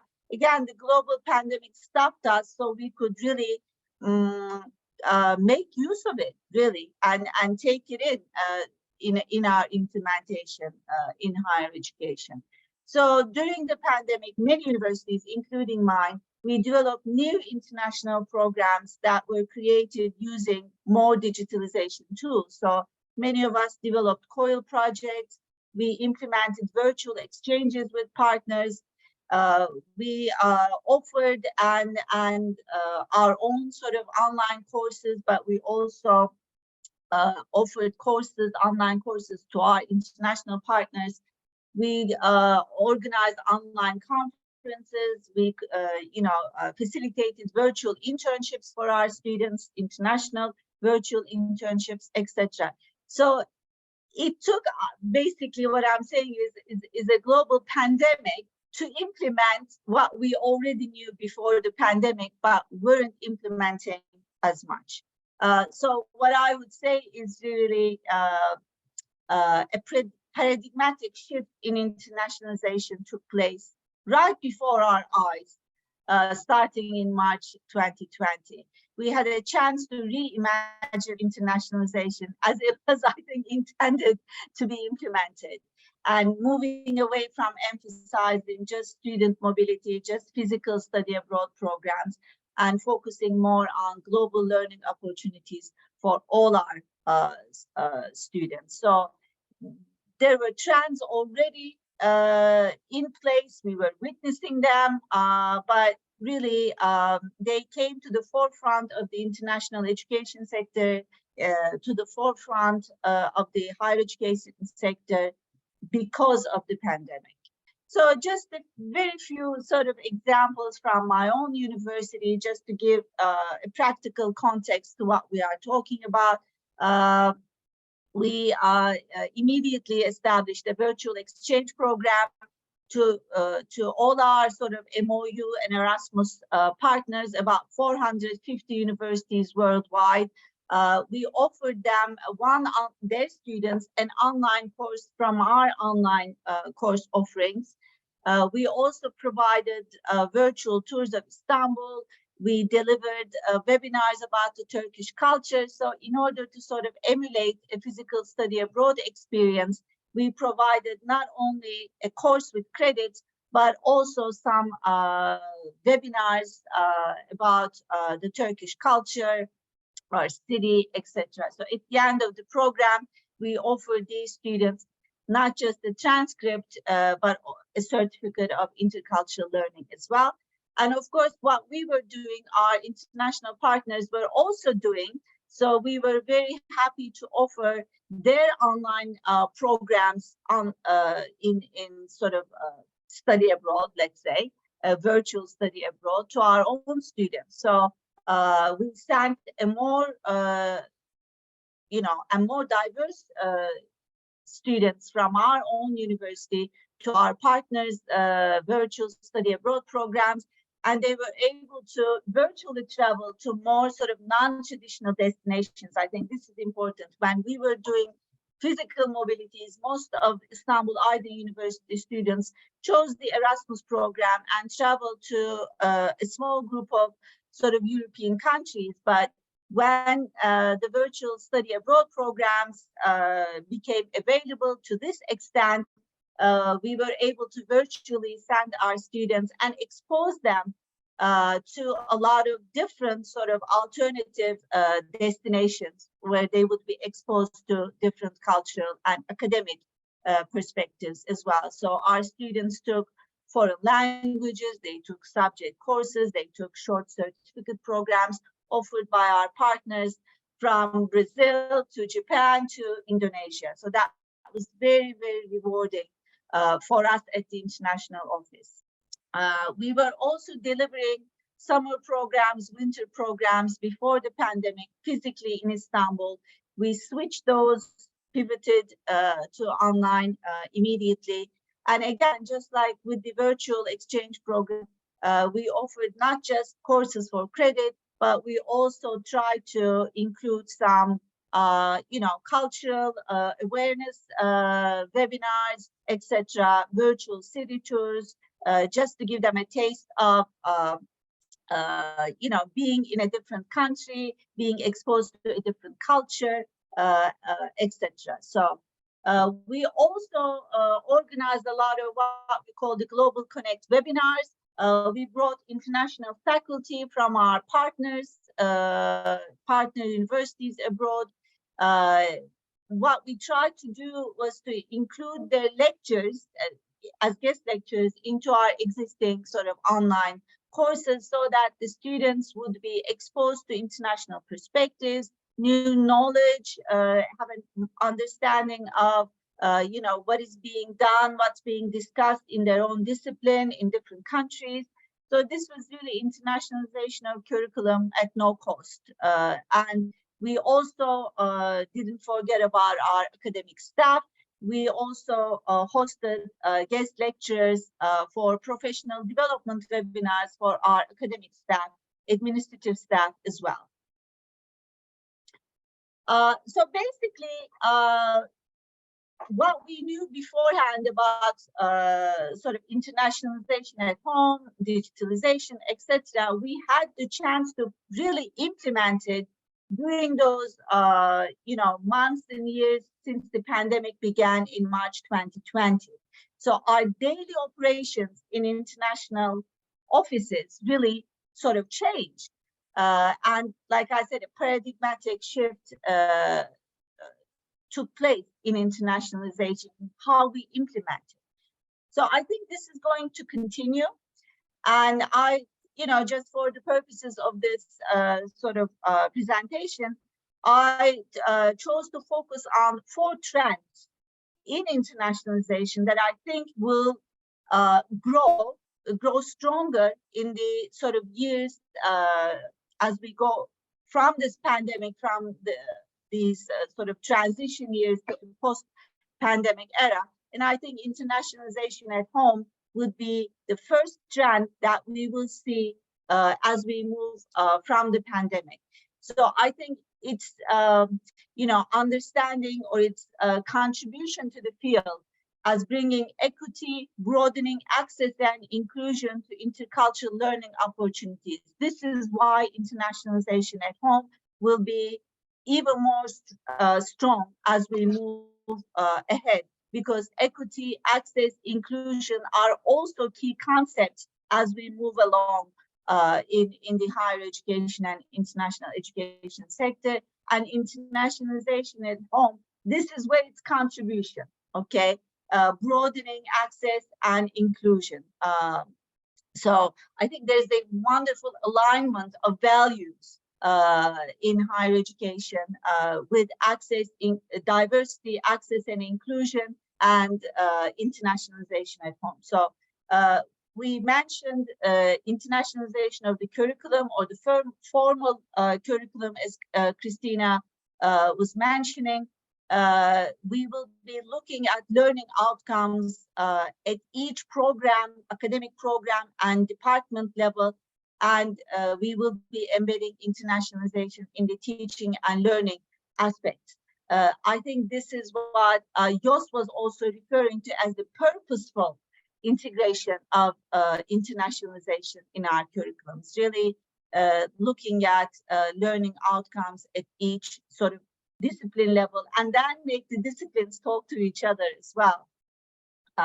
There's also the informal learning aspect taking place on our campuses, looking at campus diversity and cross-cultural learning outside of the classroom. So it is very important, and it will continue to be important, creating campus spaces and extracurricular activities for diverse student groups to interact, to exchange views, to exchange worldviews, their perspectives, and then learn to work together effectively in student clubs, in volunteer projects, etc. So I think moving forward, we will see this sort of campus diversity and cross-cultural learning taking place. And Friends Tea Houses is a wonderful example of this. It's creating a physical space for students to come together and engage in activities together. I think this is a very good best practice that we will keep seeing in other university campuses all around the world in the years to come. Now, what is the sort of the challenge we have to keep in mind as we, I think, all over the world develop more internationalization at home? There is admittedly less cultural immersion in sort of internationalization at home compared to physical study abroad programs. So one way to sort of maybe alleviate this is or overcome this challenge or address this challenge is to, whenever possible, we can try to develop hybrid or blended formats or modalities for study abroad. So what starts maybe as an internationalization at home project, such as a COIL project or a virtual exchange project or an online course, can be optionally, supplemented by a short study abroad program, physical study abroad program, like what we have done in the France project as well with the boot camp in Bulgaria. So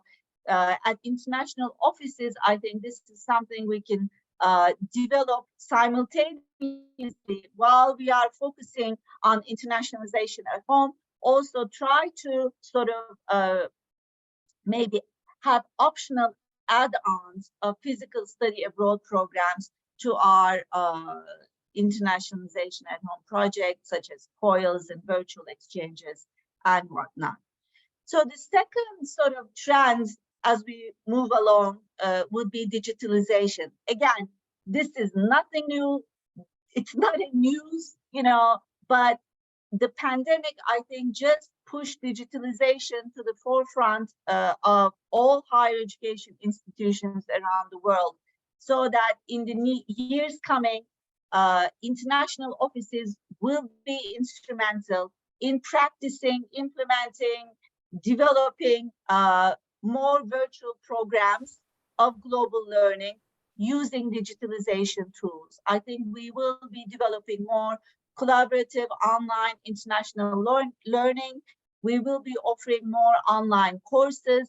I think we will be seeing hybrid or fully online academic programs, which will sort of increase, I think, internationalization opportunities for many students around the world.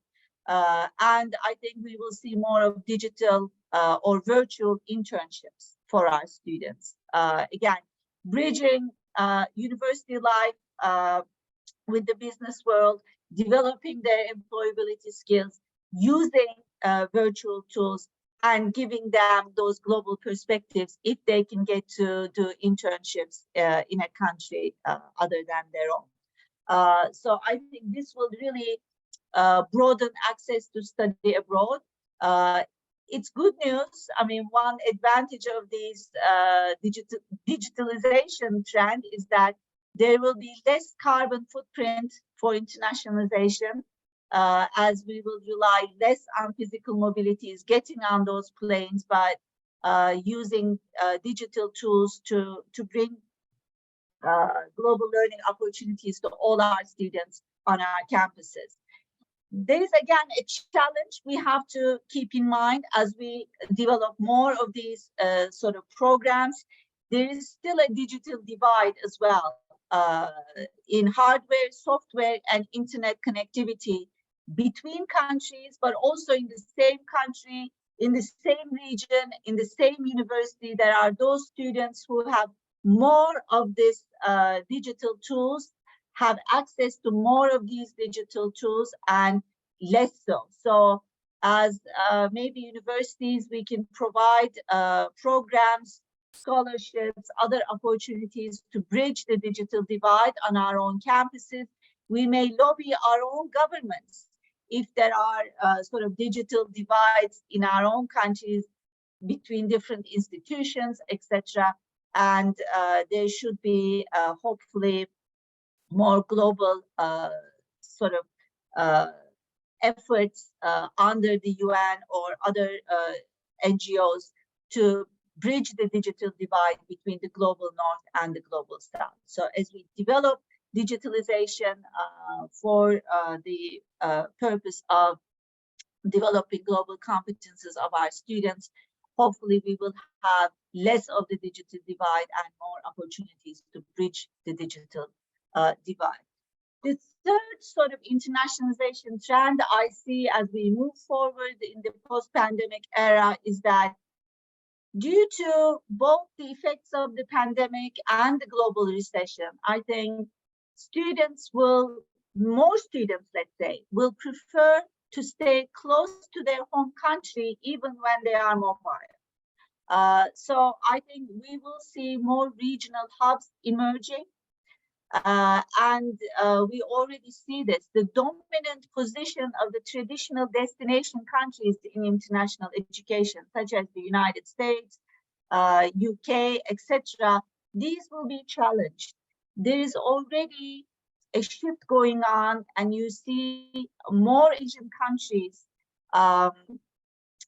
going higher up in the global rankings, for example, attracting more international students to their higher education institutions. Many what we call standing countries are becoming hosting countries like China. So I think we will see more regional cooperation, more regional mobility, and regional hubs. And Asia is a huge part of that global story.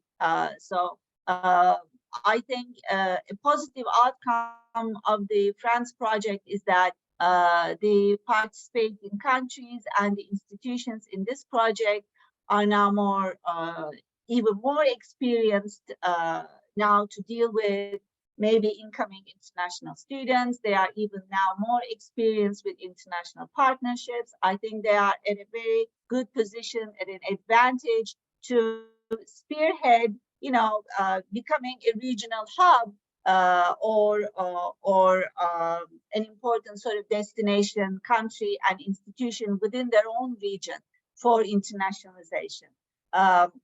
So maybe the challenge, again, to keep in mind in this era of regionalization of international education is that, of course, we don't want students and staff to be only limited to their own region, but there's also a global perspective.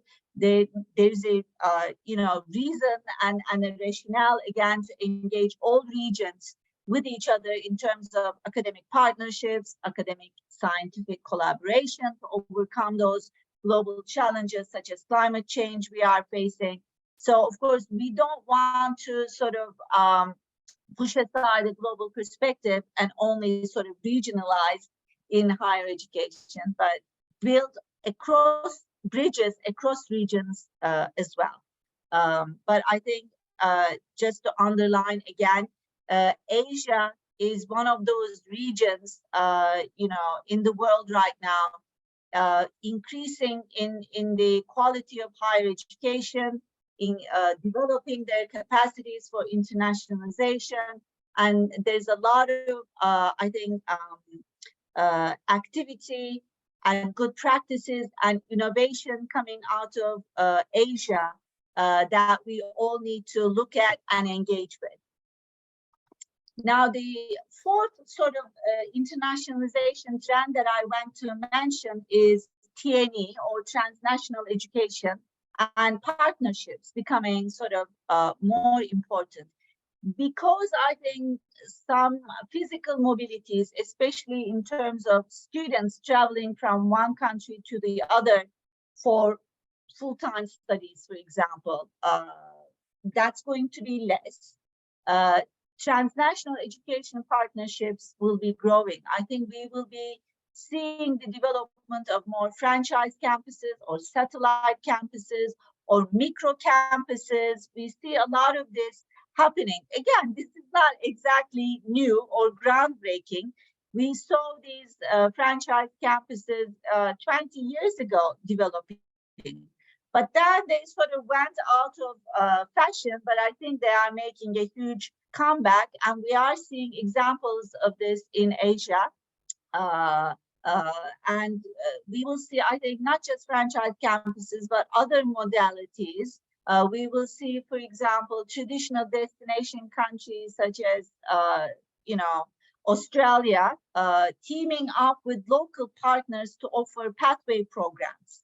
So we see this, for example, in Asia Pacific region, Australia, New Zealand, forming sort of pathway partnerships with local universities in Indonesia, in India, etc. So I think this is going to be part of the international higher education sector in the coming years more and more.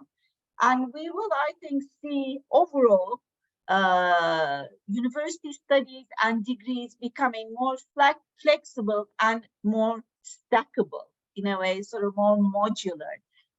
We will see more dual programs, joint diploma programs, but also students taking maybe 1 or 2 years, studying 1 or 2 years in one country, moving to another country for a study program, then doing maybe an online, year with a university, let's say Canada, etc., and then maybe doing even sort of micro credentials with a completely, different provider in a different country. And I think global competences and sort of employability skills will be, I think, enhanced by this sort of a degree. I think the days of universities offering 4 years or 3 years in one country and maybe 5% of their students studying abroad and a very small percentage of students coming from more privileged economic, socioeconomic backgrounds going to the United States, for their full degree. I think that's gone. I think in the years ahead for international education, students will have more options to take part of their studies in one country, do an online study someplace, maybe do a short physical study abroad in another country, but their sort of diplomas or their credentials will have to be added up in a way. So I think that's a huge challenge for many universities who are sometimes more traditional in their approach to giving credit to only courses that they provide themselves on campus. But that, I think, is the way that we are moving forward. So the challenge here in this trend would be, of course, how do we recognize credits and part of degrees, delivered in different places, in different modalities, face-to-face, online, etc. How do we make sure that they all sort of add up, and how do we preserve the quality in such a flexible sort of path of learning for our students? And another challenge would be to strike partnerships, to develop partnerships that are both ethical and mutually beneficial. So we don't want to see, again, I want to sort of underline this. I think this is a trend of the past, and it shouldn't be a trend of the future, where traditional destination countries are looking at a number of what they consider market countries and try to recruit students to themselves, to their online degrees or to their sort of graduate degrees through partnerships, adding up to, in a way, a brain drain on the global south. So that's what we want to avoid, and we want to make sure that as we move in the post-pandemic world, we will see more meaningful, ethical, mutually beneficial partnerships across regions, across global north and south, and across different countries. So how will these trends affect us? These 4 trends of internationalization at home, digitalization, regionalization, and transnational education. Not just our students, but our academic and administrative staff will also need more international, intercultural awareness and skills. I think this is something we have to keep in mind in our institutions to provide professional development opportunities for our academic and administrative staff in terms of intercultural, communication, foreign language capabilities, etc. Because we will be hosting more international students, whether face-to-face or online, and we will be teaching and supporting a more diverse group of students within our own countries as well, as more students from diverse backgrounds will be on our campuses, whether virtually or physically. And we will be working, of course, more closely with international partners. So I think this is something we at the international offices of our universities have to tell our senior academic managers, our leaderships in our institutions that it's not only just about the students, but also developing global competences of our academic and administrative staff as well. So just to sum up, as we sort of move beyond the pandemic, what kind of internationalization are we expecting? Are we going to be seeing? What sort of internationalization should we prepare ourselves for? I think we will see not less, but more of internationalization.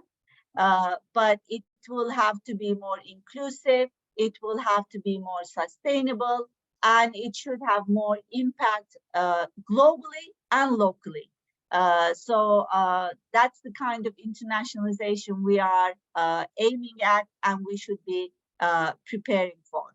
That's my presentation. I hope you found it useful, and if you have any questions, I'll be happy to answer them. Thank you. Thank you, Aisha. This was a very thorough overview of this matter, and I personally, as somebody who has been working in the international office for more than 15 years, I learned a lot, and I hope that that's the case also with other partners here attending. Thank you for this informative, very thorough presentation. I'm curious if partners in Bhutan would like to ask a question, or we can take one now, or at the end of the session, to if you feel like I just don't see clearly enough if there is a hand raised in Bhutan or not at RTC.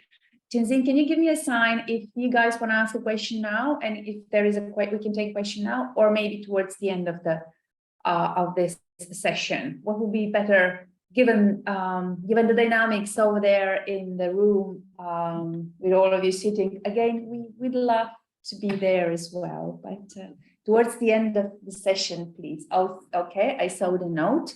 Thank you. Then we're happy to proceed. I'm pleased to proceed. Thank you, Aisha, once again, and I'm pleased to give the floor to our next speaker, another great friend of ours, of mine, and of UM, that is Ronald Binati from Berjaya University College in Malaysia, who's going to talk about the importance of internationalization and home strategies for global competence. Ronald, the floor is yours. You have about 15 minutes, and thank you for being here with us. Okay, thank you very much, Christina. I will try to limit my presentation to just 10 minutes. And hopefully, if you have any questions on the perspective of internationalization at home strategies, maybe you can ask at the end of the session. So my name is Ronald, and I work at Berjaya University. And today my presentation is basically focusing on the what and why we engage in internationalization at home strategies.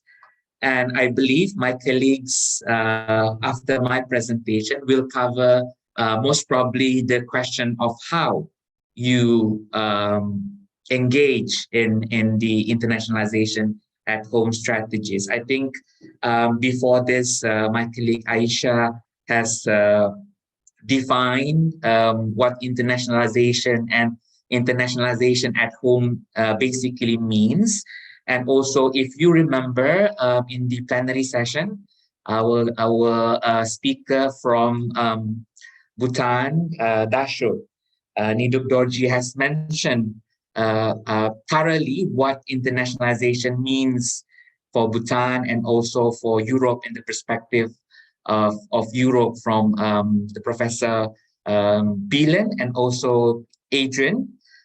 Today, in my presentation, it's basically almost the same, but with the perspective of Malaysia. How do we view internationalization at home, and why we should engage in internationalization and internationalization at home? Professor Bielen just now did mention that this term needs to be debated, But then again, in the opinion of Malaysia, it is a dynamic definition, because in the end of the day, it should go down to what and why your institution would pursue such agenda.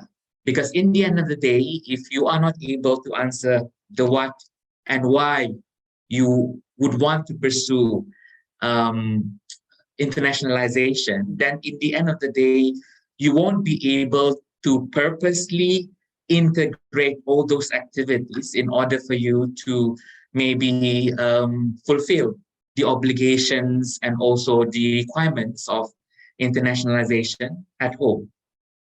So internationalization at home basically means cross-border education, cooperation versus competition. There would be diversified stakeholders with different agenda, with different aims. And basically why we want to have such integration is because of intercultural and also global dimension. And in a while, I would basically explain to you in perspective of Berjaya University College, why in the end of the day, we want to engage such activities. And of course, internationalization refers to those activities that would support internationalization process, the integration, and also how you would want to equip your student in order for them to be global citizen. But then again, we should not play around with the term global citizen as per Professor Dillon, because in the end of the day, it has many meanings. And sometimes as a education provider, especially as universities, we do not want to overpromise these outcomes to our students, especially here in Asia, where competitions and rankings, reputation and visibility plays an important part as an institution and as a university. So it's more than curriculum. It's all about how you integrate such activity into your teaching and learning processes, into your extracurricular activities, and what you do outside classes and also with local communities, and whether or not it has an effect towards policies and programs of your institution and how you deal with communities outside of the university. And of course, for our institution, why we engage in such activity, because we understand that, exchange programs, credit mobilities, there is limited funding. And of course, we need to ensure that we remain competitive and we remain visible in the eyes of other higher education institution in the region. So, as mentioned, what internationalization is not. If let's say you have this idea that, of course, we already have international students in our campus, is that not enough? Our subjects or our programs are all taught in English. Is that considered internationalization? We have this subject called international political economy, for example. Is that internationalization? We engage professors from the UK. Does that consider as internationalization? No doubt all of this list, does contribute to the process of integrating internationalization at home strategies, but it should be more than that, because in the end of the day, the idea is to be able to change mindset, not only through formal or informal education, but also to those cultural norms that are implicit and explicit to us as the local communities, but also when we work in global communities. So why engage in internationalization and internationalization at home strategies? Of course, for students, it has to be inclusive. Means all students, whether they are local or international students at your institution, should be able to experience all these changes. Of course, for Berjaya University College, as a hotel school,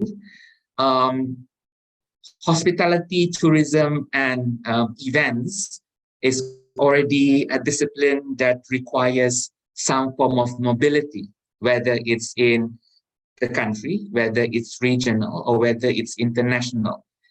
And if you work in hotel chains, for example, like Hyatt, like Shangri-La, mobility is a prerequisite before you are accepted into this hotel chain. So number one reason why we engage is, of course, graduate employability skills. We want our students, when they graduate, to have skills that are employable, meaning to say they are able to compete with other hotel schools that is offering almost similar qualification. For example, you do have the Swiss hotel schools. You also have the American hotel schools. And to compete with that, we have to engage in some form of equipping the students to be able to work in a multicultural setting. Other than that, it's also to enhance teaching and learning, be it in the quality of our deliverables, curriculum, and also in processes to deliver all those. As mentioned by Professor Bilen, it's not only the content, but also in the learning outcomes of those subjects that has been integrated with strategies to integrate internationalization. Other than that, like I've mentioned, reputation and visibility. This is also important if you are in a ranking game. Nowadays, almost all higher educational institutions are playing ranking game, not only for reputation, but also for visibility.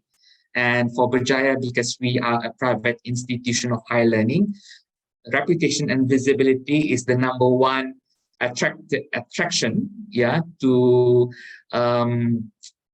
attract more students, whether it's local and international. And of course, that translates to revenue for the institution. Of course, for students, when you want to integrate strategies that goes beyond internationalization, is basically to allow students to operate effectively across culture. And of course, as mentioned again by Professor Bilen, when you work in international environment, sometimes or most of the time, you need to challenge your own stereotypes and assumption. And with globalization, when you have access to internet, Internet of Things, you do find issues that are not common in our country, for example, but it's very common in other countries. And this contributes to maybe miscommunication or sometimes gaps, between how you think people view you as an Asian or as an European or as American. And sometimes this could also lead to whether or not you can behave appropriately across multicultural workforce. No doubt, there are also some negative implication, because not only in South Africa, here in Malaysia, because we are a former colony of the British Empire.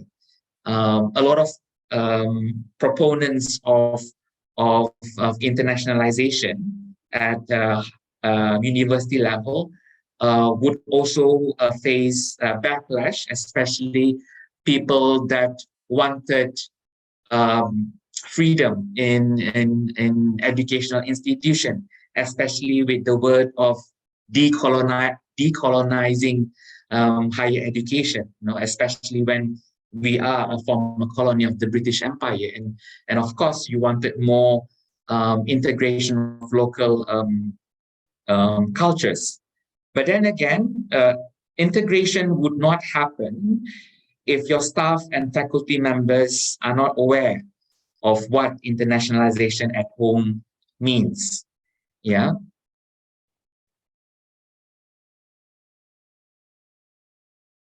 And of course, because the faculty members are the one that needs to transfer this information to students, they should, for example, know by heart what does internationalization at home means, leading by example. Of course, it's beyond textbook, how do you promote multiculturalism across discipline of studies in hotel, in business, in communication, in engineering, in even discipline of law and medicine. It should also include integration in the curricula. For example, mentioning case studies that has happened in other countries and do a comparative analysis with what has happened in Malaysia, for example. When you have different perspectives being mentioned in the curriculum, at least the student have an understanding that there are differences on how we operate between cultures, between countries, between ethnicity, to a certain extent between different languages, And of course, as mentioned by my colleague Aisha, the digitalization of content deliverables. But then again, you have issues when you mention about digitalization, because in some parts of Malaysia, for example, you do have areas where the reach out of internet is not there. If the internet connectivity is not there, then how does this student access materials that are already digitalized? And also in terms of the members of academia, dynamic exchanges between diverse members is also important. And one of the main reasons or keywords when you want to internationalize the institution. And of course, as usual, as academic institution, it's always the reason of engaging in research and scholarly activities. And that, of course, has a trickling down effect on reputation, recognition, and visibility of higher education institution. I put there ranking game question mark because not everyone or not every institution is in this area of games. For example, like Vijaya University of Hospitality, for example, we are not in this ranking game because we are only in one discipline. Institutions should be in multiple disciplines in order for them to be included in ranking game. So as a summary of my presentation, should you consider internationalization at home strategies? Of course, it boils down to what and why. And of course, in Vijaya University College experience, it is a yes, because in the end of the day, collaboration is more important than competition. And the reality of higher education institution landscape at the moment is that in order for you to be visible, you have to have collaboration instead of competition.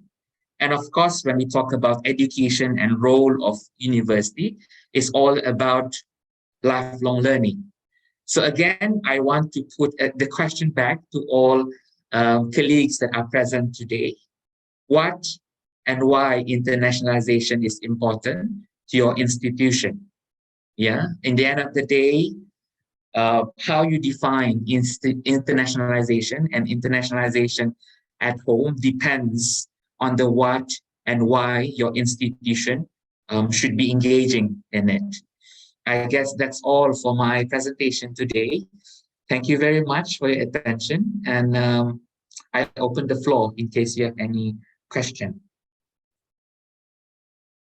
Thank you, Ronald. Thank you. Brilliant presentation. I'm just curious to also know whether we have a question right away, or shall we postpone that for the end of the session like the colleagues in Bhutan suggested. We're a little bit behind schedule, so maybe we progress with the presentations with the rest of those, and then we'll figure out, depending on the time available, how much questions you're going to be able to address, and you like speakers in this session. Thank you once again, Ronald. Really, really interesting and we're sort of feeding into the next topic of incorporating internationalization in the curriculum. This is a presentation to be delivered by Professor Andy Seddon from Asia Pacific University of Innovation and Technologies. Andy and his team, they've been behind the technical facilitation of the sessions today. So Andy, we couldn't be more grateful to you for also having taken the responsibility to contribute to the content of the conference beyond the technical execution. So the floor is yours. Okay. Thank you very much. Thank you to all the previous speakers, because I think it will allow us, or allow me, to work through a little bit more quickly on this, because a lot of the concepts have already been identified, and they do link into how we've managed to incorporate the intercultural passport into our programs here at APU. So we now know what internationalization of the curriculum is, what it's meant to be, how important it is. I think the important thing is we wanted to walk the talk. There are many institutions that say they do it, and I think, as Josh was saying earlier, a lot of people do say they're doing it when they're not actually doing it, and we wanted to try and walk that talk and get that across to our students here at APU. Again, what is it within the curriculum? Again, going back to what previous people have said, it has to be an integrated aspect. It has to cover all aspects, both in the curriculum, around the curriculum, co-curricular, all sorts of activities, because we're trying to produce well-rounded individuals. Now, you could say it's within one country, it could be within many countries, but the top tip from the internationalizing the curriculum document, building experiential learning so that students can experience and reflect on the intercultural aspects of their learning alongside the core disciplinary learning. That's what we want to try to incorporate at APU. Okay, oops, there you go. So a quick background on APU. We have around about 12,000 students. We had a new group coming recently, and we've got another group coming in shortly, so we could be up to 13, but let's say 12,000. 54% of our students are international, which does make us one of the most international institutions in Malaysia. Now, that brings with it many challenges, but it also makes it a little bit easier, I think, to incorporate elements of intercultural awareness, the different activities that we already conduct. The next thing to note is that 70% of the programs that we run are technology related. And so with the pandemic, we were already working towards looking at how we would incorporate the digital elements into our curriculum, moving more online. So when the pandemic hit, we were probably about 2 months from our original launch date. We just brought it forward to the following Monday, when it was announced on the Friday everything was going to be closing down. The other thing that we're quite pleased about, not quite pleased, sorry, very pleased about, is our 100% employability. That's due to the way that we've developed our programs. And so we develop them to incorporate what industry wants. So when we were building our framework, we have industrial collaboration. We also talk to the alumni to find out what they have achieved following graduation, what they thought was missing from their programs, and we can build that back in. And then the current students. So at APU, twice a year, we have program reviews. We have our international industry advisory panel. So that's from local organizations, multinationals, and we look at the skills that they not only require now, what they've identified as being lacking up to this point, and what they foresee those requirements to be in the future. And the ability to communicate across the divide. I think the last 2 years have shown that you don't need to be in the same country to work on a large scale project. Technologies allow people to wake up at 3 a.m. And work with people who might be waking or going to bed somewhere else. So you can work across time zones, you can work together, but the companies have said the students or the graduates need to have the ability to understand how to interact with people from those different countries, because there are going to be differences. The alumni, again, some of those are now employers, some of them are employees, and some of them are entrepreneurs and started up their own organizations. So again, finding out what they think is required of graduates and what needs to be put into the program. And again, communication was one of the key elements. It's quite surprising that subject matter expertise is not coming up in the top 3 elements at the moment. It is communication. Our current students, we have our program committee meetings. They run for each program at least twice a year. Again, it's a representative group of the students across the different levels, the different intakes. We have 4 intakes a year. So that means we've got a lot of students coming through, and they've all got different views, different ways of thinking. So we listen to all those. We also have our student representative council. And so for those of you who come from a more traditional background, this would be the students' union, that type of activity. So the elected student body help to organise those activities with students across the different cultures. So we had all of this information come in, and we took the idea of the intercultural passport into our programs. We had to get approval at the university level to replace a business communication module with the intercultural awareness and cultural diversity MOOC. Well, that was approved.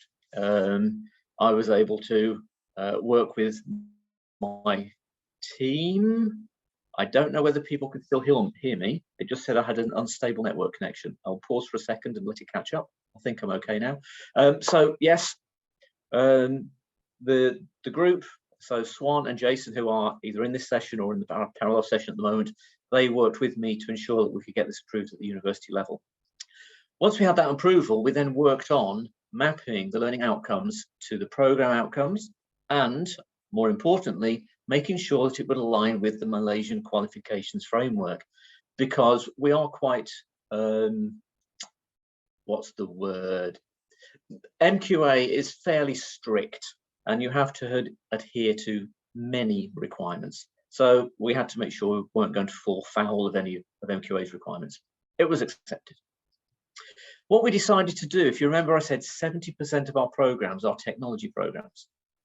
And obviously, going back 3 presentations ago, there was the comment about not incorporating the intercultural elements right at the end of the program. And that was really good to hear, because we decided to introduce it into semester 1 of year 1 of these technology programs. So we're hitting a large number of students in every intake.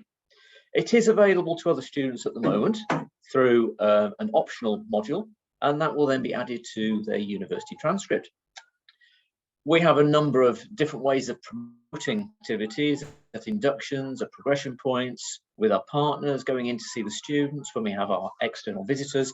So all of this is done to ensure that students are fully aware of the benefits of the intercultural knowledge that they will gain. And so far, we've had 6 intakes that have finished. 1 started last month, 1 will start next month.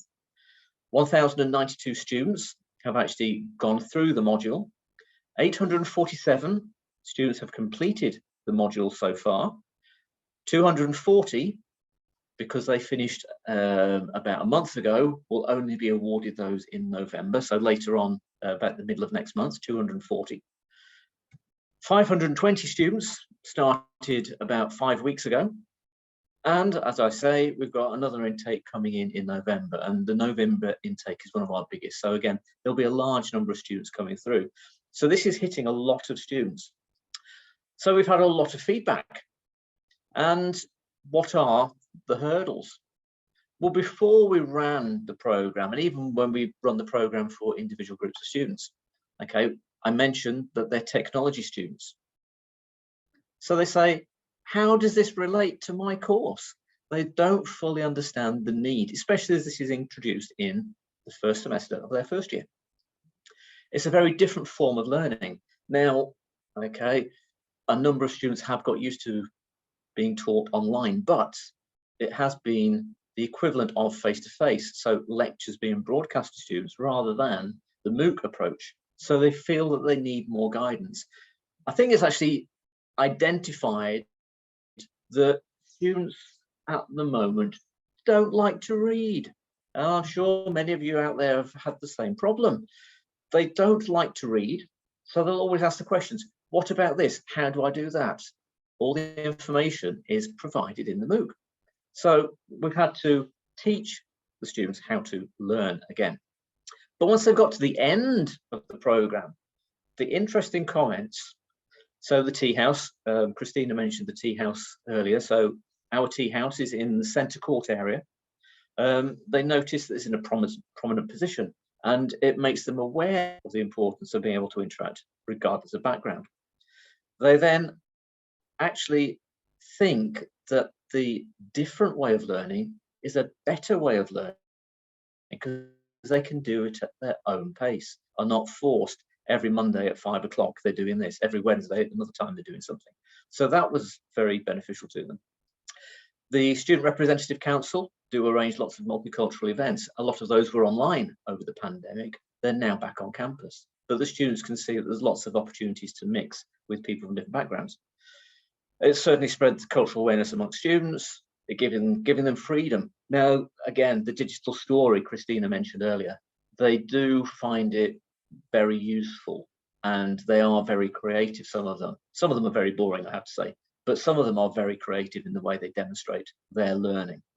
And then the final comment, it encourages students to bring out the best of their culture and to remember not only their loved ones, but also who they are really meant to be. So they're able to think a lot more about themselves, their own cultures. I think that's an important part of this, because if you enter a multicultural university, you might feel that your culture is then lost amongst the many others. This allows them to reflect on their own. And through the work of the Student Representative Council, they do take part in lots of different activities. So again, going back to what was said earlier, I don't think it is just lip service. You have to be able to walk the talk. It really shouldn't be a single module because it will seem out of place. So it should be something that's incorporated as you go through the programs. And that's the next stage that we're working on. There should be a thread. So we've introduced this in year one. There are communication modules that our students do in the second year. And they have another module which prepares them to go into their internships again, how to communicate. So there's that thread that is in the program. So it's the integration across multiple modules that's going to be useful. So it doesn't look like it's overtly just dropped into the program. It looks like you're trying to meet a quota if you're doing that. So it has to be something that students can see on a daily basis and they come to benefit from it. Using examples where possible in all modules. We run computing, we run actuarial, engineering, psychology. I won't forget business, Jason, I know you're in the room. All of these programs are there and they all will need to ensure that there are international and intercultural aspects included in examples, because it isn't just one size that fits all. It's not easy in every module because some professional modules might require you to be very specific. So if we were teaching law in Malaysia, we've got to talk about international law, but the content really has to be Malaysian law. So it's adding value, not just simply adding on to the programs. And so this is our centre court. Again, we make sure that students are fully aware of being international by having flags of all the students. It's more than just content. It is important to instill the appreciation of the staff culture as well as the students and our partners. Because in the end, if you focus just on the students, you might miss out on some of those aspects. So our activities do allow the staff and the students to mix and talk about their cultures.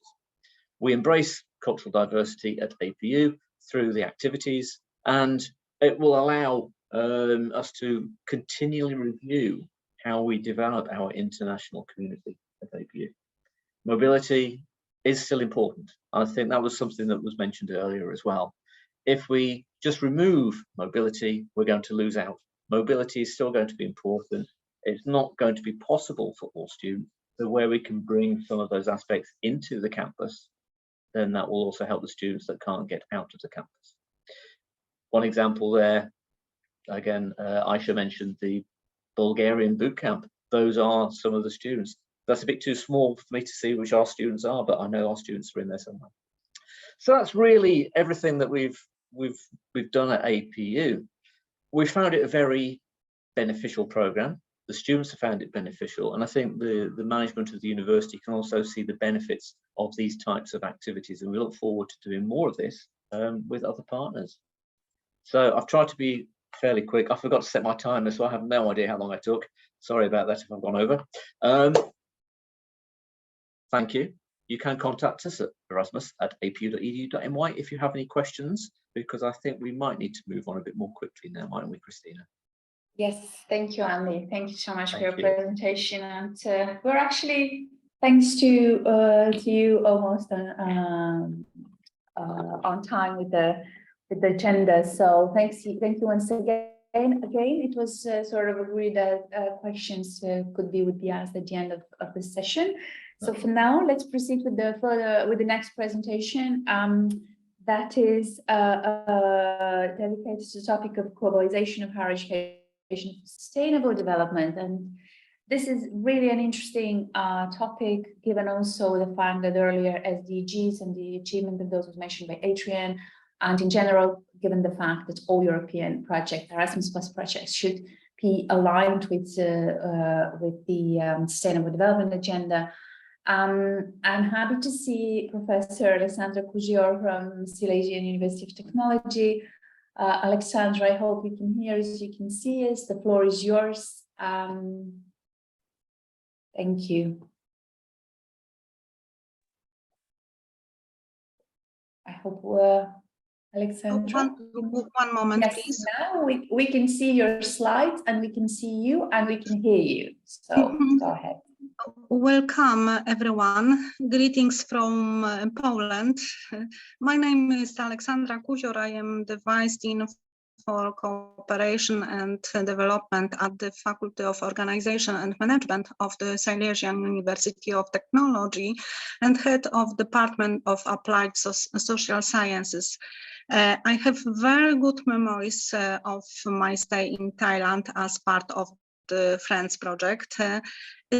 It was an interesting intercultural experience for me and my colleague Bartłomiej Nosala.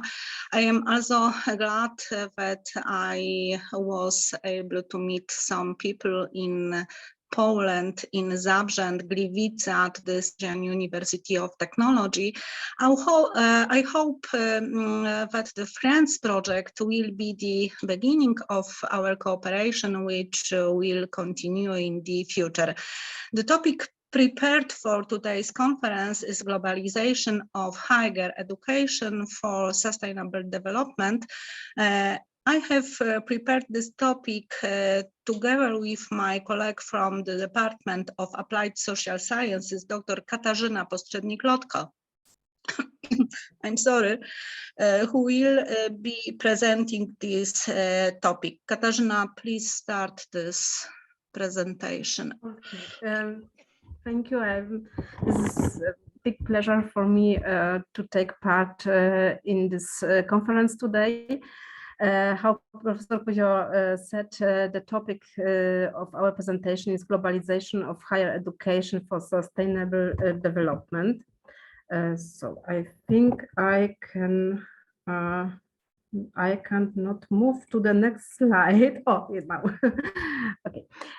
Our thesis is that higher education has to support sustainable development, or must support sustainable development, and it can be done globally while teaching of all global competencies and skills. However, according to, for example, Ecologia.pl, sustainable development is a way of affirming in which meeting the needs of the present generation will not reduce the chances of meeting the needs of future generations.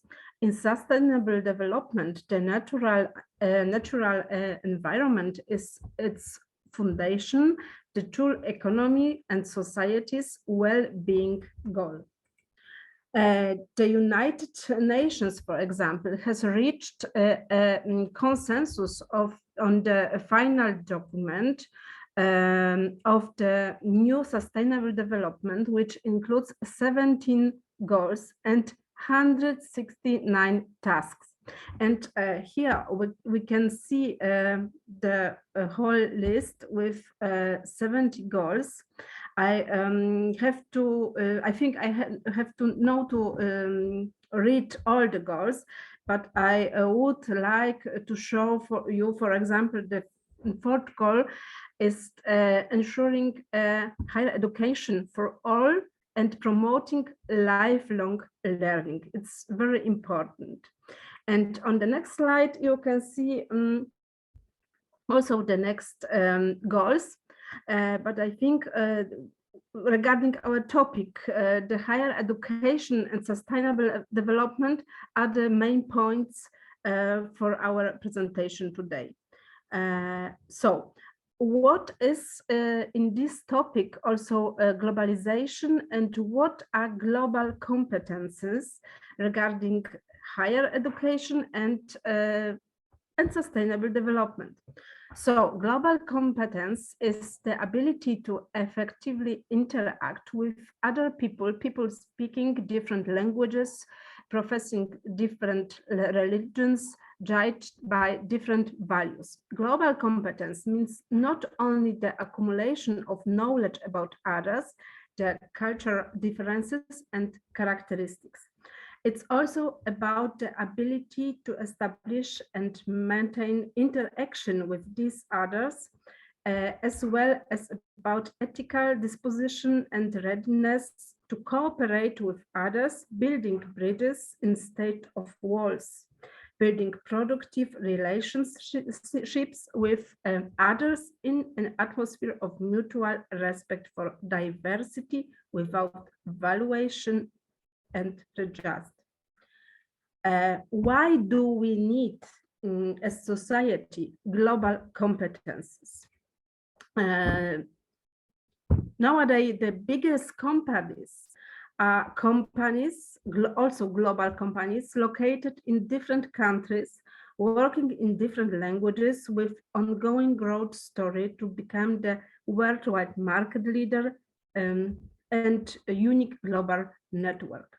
Today's global companies are looking for graduates with a wide range of life skills that include awareness of other cultures and mastery of more than one language, employees that are able to work through the world as required. So now we will show you the list of the most important for companies' global competences, also taught by our technical university in Poland, in Gliwice. This list includes following competencies: common language, intellect, willingness to learn, self-management skills, excellent communication skills with speaking, reading, writing, listening, also multilingualism. IT skills, the ability of analytical and logical thinking, the ability to take ownership of an issue, ability to predict consequences, team working, interpersonal skills, effective learning skills, self-awareness, networking and negotiation skills, transferable skills, self-confidence, interpersonal skills, team working ability, decision-making skills, and the capacity to cope with uncertainty. Then also an ability to work collaboratively with teams of people from a range of backgrounds and countries, an ability to embrace multi-perspectives and challenge thinking, a capacity to develop new skills and behaviors according to the rule requirements, a high degree of self-awareness, an ability to negotiate and influence clients across the globe from different cultures, an ability to form professional global networks. Then also an openness to and respect of a range of perspectives from around the world, multicultural learning agility, for example, able to learn in any culture or environment, knowledge of foreign economies and own industry area OSIS, and understanding of one's position and role within a global context or economy, a willingness to play an active role in society at local, national, and international level.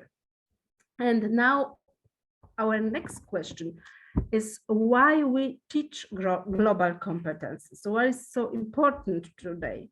For example, to live harmoniously in multicultural communities, to thrive in a changing global market, to use media platforms effectively and responsibly, to support sustainable development goals, of course, too.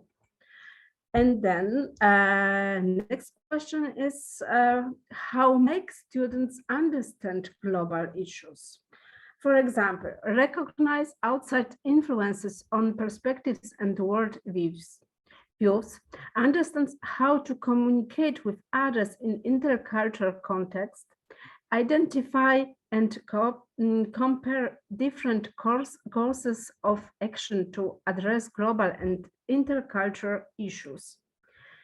Then we can ask how we teach global competences. We teach global competences during following objects. In first line, of course, foreign languages, multi-foreign languages, not only English, other languages also too. Logic and art of argumentation, cognitive technologies for sustainable development management, management and decision-making methods, cognitive psychology, neuropsychology, applied ethics or business ethics, knowledge management on innovation management, and reflexive management. While all this object, of course, we teach all the global competences that are needed and skills of also too. So these all objectives you can study, or all of you can study, of course, in our new study field. It's namely cognitive technologies. This coordinated by our Department of Applied Social Sciences. Cognitive technologies is the second degree studies in English with title Master and Engineer. Here on the right side, you can see 10 books, online books. These books are prepared by us, by the teachers, and you can also use these books online. These books are regarding epistemology and philosophy of mind, reflexive management, applied ethics, analysis and synthesis of natural language, business ethics, management and decision-making methods, introduction to big data, artificial intelligence, elements of sociology, and decision and assessment of technological systems. Cognitive technologies in the field of specialization. Regarding this topic, we have 3 specialization, namely is this cognitive technologies in modern business services, cognitive technologies in industry 4.0, cognitive technologies in smart city services. The study program was prepared by as a part of Catamaran program from the Polish National Agency for Academic Exchange. Students can use textbooks prepared as part of the projects, of course. So I think you all are invited, of course, to study in this field, cognitive technologies. Once more again, let me say, it's the second cycle studies in English. This is the only such field in Poland and in Europe, combining technical sciences with the humanities, cognitive science with cognitive technologies. And all these global competences, of course, are taught in first line for all global companies. Once again, the fields of study, Asian University of Technology obtained the prestigious studies with the future 2022 certificates. In addition, the cognitive technologies course was also awarded with the extraordinary certificate European Laurel 2022 for the most innovative and unique solutions in the field of internationalization of education and foreign cooperation. Students study cognitive technologies from Yemen. This is now, of course, Yemen, Ghana, Ethiopia, Comoros, Rwanda, Syria, Pakistan, Egypt, Afghanistan, Cameroon, and Poland, of course. In 2020, the idea of creating a unique and promising field of study was awarded the Polish intelligence development. And so you are all invited to study in this field, cognitive technologies, if you want to learn more about, of course, about global competences. And if you have more questions regarding this study field, you can write directly emails to Professor Alexandra Kuzior or to me, of course, too. So now to the conclusion of our presentation, the following points turn out to be the goals that the most relevant to the current and future development of all of Europe, following that promoting sustainable spatial development, each example spatial requirements to create jobs in Europe, ensuring social stability in areas such as higher education in first line, of course, to strengthening education, continuing to consolidate the education system, improving the conditions for employing teachers, as well as maintaining and developing operating options, ensuring the financial stability of educational institution is also important. So now I would like to say thank you for your attention. Thank you once more.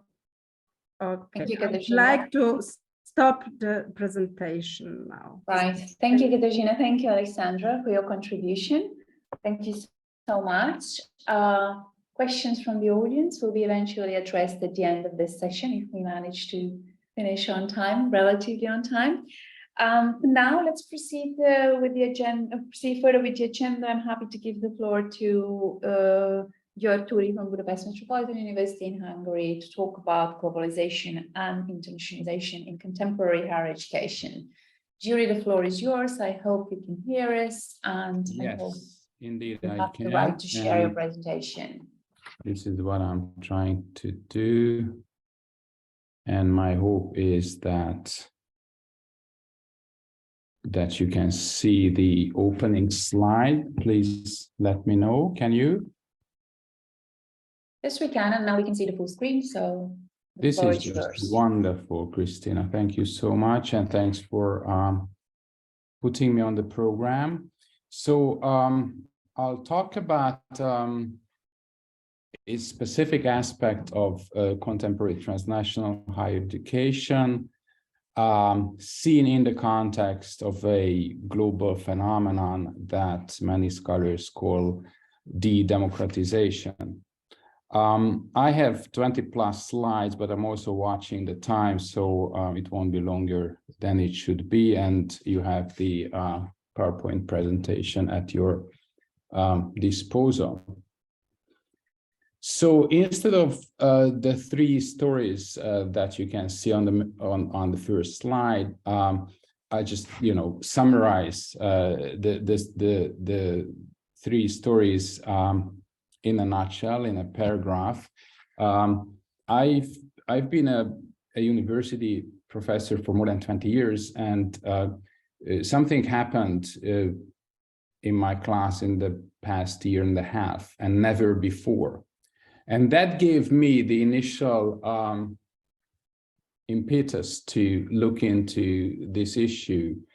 And what happened 3 times so far in various classes that I taught was that on ideological grounds, students, international students, objected to an open public discussion of certain issues, saying that they shed a negative light on something that are dear to them.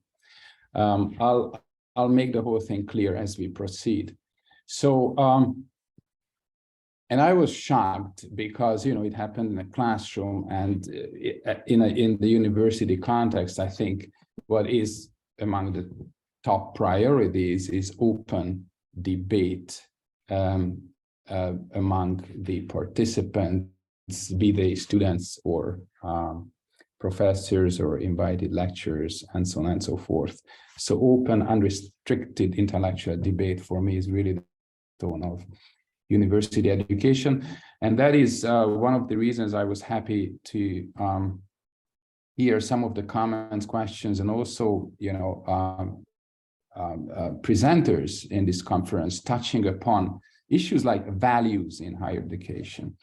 So I want to first give you a global context of what I am about to talk. In a nutshell, we call that context democratization waves all across the globe, starting in the mid and late 1980s, which was unprecedented in human history. And some of us lived through those days and years in countries that became free and independent and sovereign after long, long decades of either communist or right-wing military dictatorships.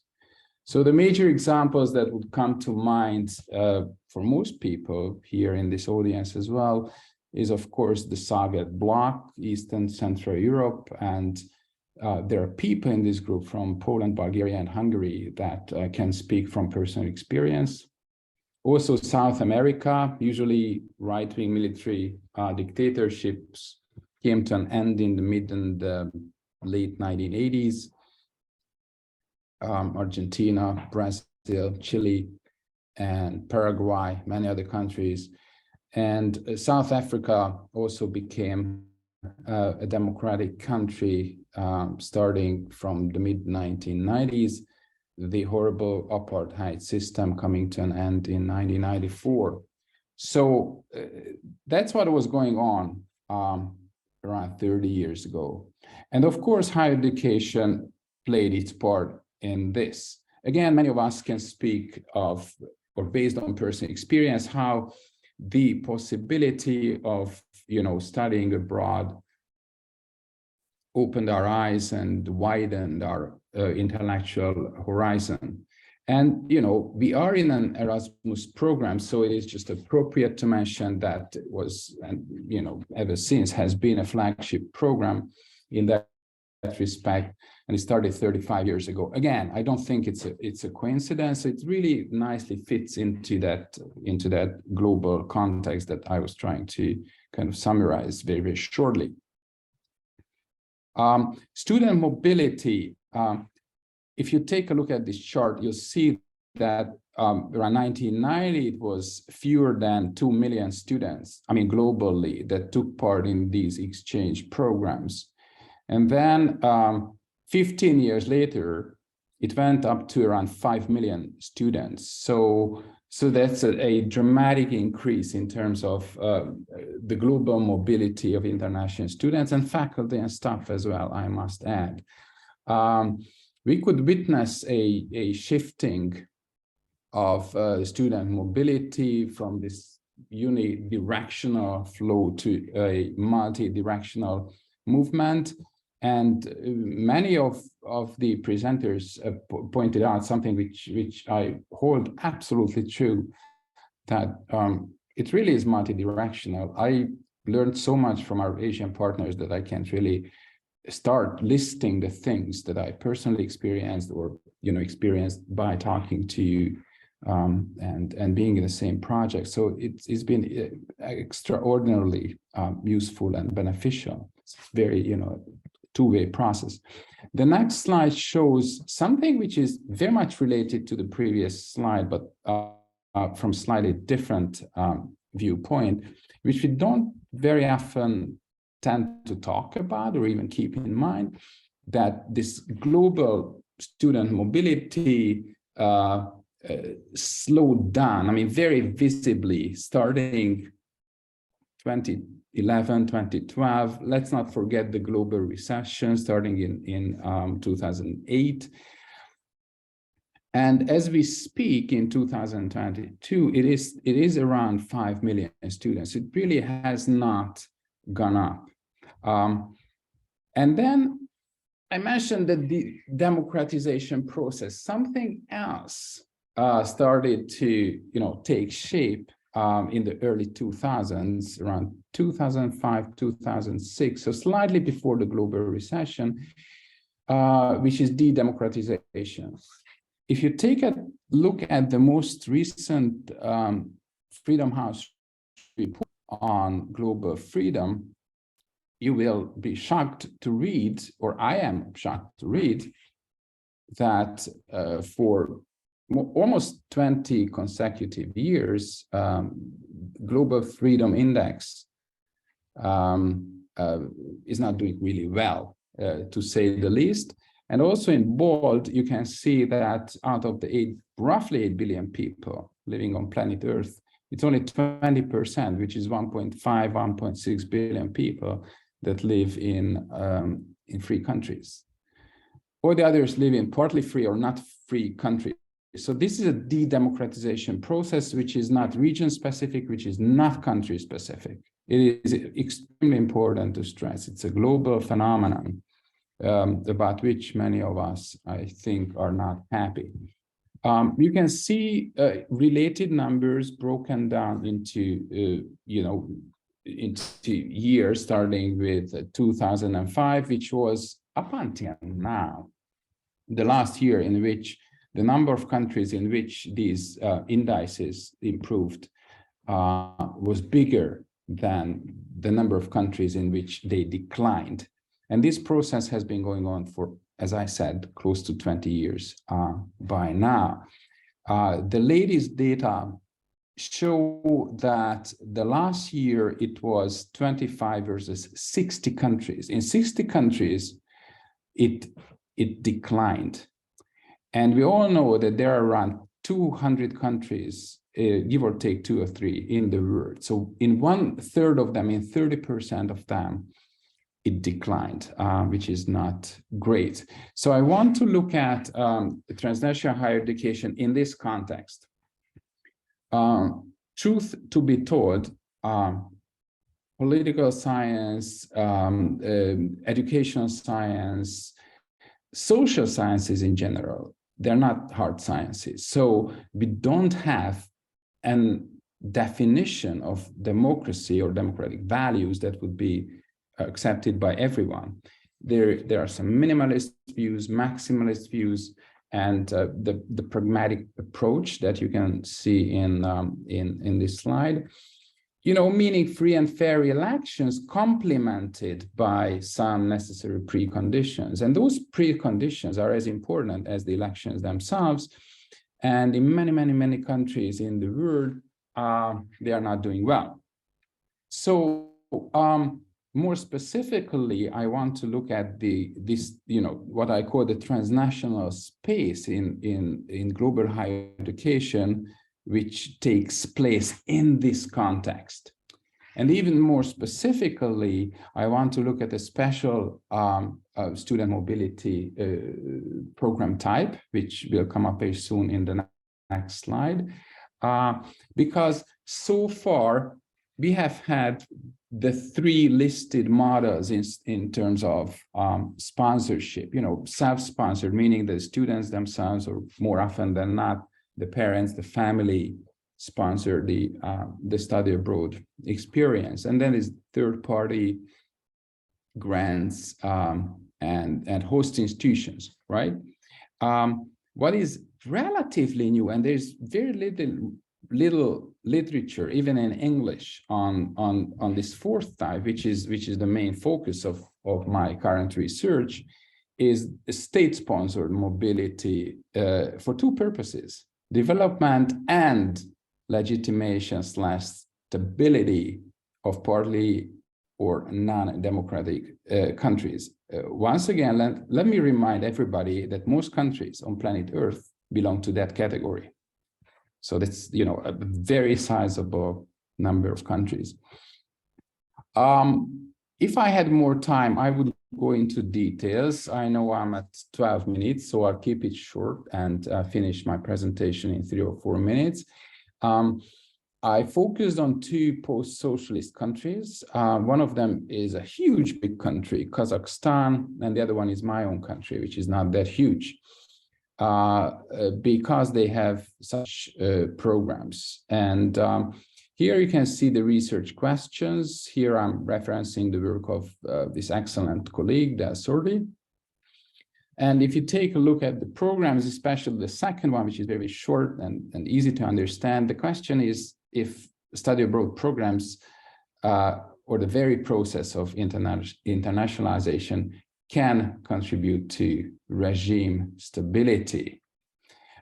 So this is at the core of the research, and it hasn't really been looked at. If we want to understand the significance of this, then we should just remind ourselves of the global context that I shared with you. I'm not going into details, but for those of you that are not that familiar with Kazakhstan, I mean, you can see it's a huge country, one of the 10 largest countries in the world, the largest landlocked countries in the world, generating the vast majority of GDP in the Central Asian region. Used to be a Soviet republic and doing well in economic terms. Partly because they were smart enough to start a program, I think exactly 30 years ago in 1993, which is called the Bolashak program, which in the Kazakh language means future, which basically sent out bright, young, super talented kids to top tier universities all across the globe. What's wrong with that? Nothing, really nothing. What might be problematic is that for many scholars, including myself, it reminds us of a previous era. And it is seen as a renewal of the social contract between back then the Soviet states and its citizens. Now it's an independent, politically independent state and its citizens. So what we see is a paternalistic relationship between the state and the population. There's a lot of qualitative research on this topic. So participants in the program gave their opinions and experiences to my colleagues. And that's the conclusion, basically. In Hungary, the program, which represents an extreme, I mean, hauntingly similar model. It was started just 3 or 4 years ago, and you can see the basic facts about my country. And it's not only that I'm not proud of, but I'm extremely ashamed of the last line. My country has become the only partly free country in the European Union recently. All the others, the 26 others, are free countries. So it's not very good news for us. No literature in English on this topic, very few papers and stuff in Hungarian. There's the name of the program, Stipendium Peregrinum. And in this, dozens, if not hundreds of students are they are sponsored by the state to study at the top tier universities. And they really are among the best 100 universities in the world, Yale, MIT, Oxford, and so on and so forth. Again, what's wrong with that? Well, the biggest problem for me is that in this selection process, it's not academics, it's not university people that decide on the fate of the applicants, but politicians and people extremely close to those politicians. And that, I think, is problematic because it shouldn't be a political program. It should be an academic program. Here are some sentences coming from young, super talented people that took part in the program. I'm lacking time to read them, but you can see them, and I made my presentation available to all of you. Let me just, take a look at together the last quote here. So one of these young people said that the government they serve, I mean, the pronoun they referred to the decision makers. So the government they serve has never rewarded open debate and expression. What makes anyone think that such a valuable scholarship will be any different? It is not, and that is problematic. Here you can see two pictures, and maybe in this one you can see it better. This woman in the middle, she's the president. Let me try to move my cursor here. She's the president of the country, the first female president of Hungary, and this person is a bishop. And they are the major decision makers. They never went to, top tier universities and stuff, to say the least, but they are the ones who decide on this. And here is my last slide, so I keep it very short, still being within the 20-minute range. When you take a look at the three pillars of authoritarian or semi-authoritarian countries, regimes, there are three pillars: repression, cooptation, and legitimation. Repression is not that much needed any longer. It is much rather the latter two, that is cooptation and legitimation. And the thing here is that higher education, transnational higher education, student mobility can and actually does play a part in that.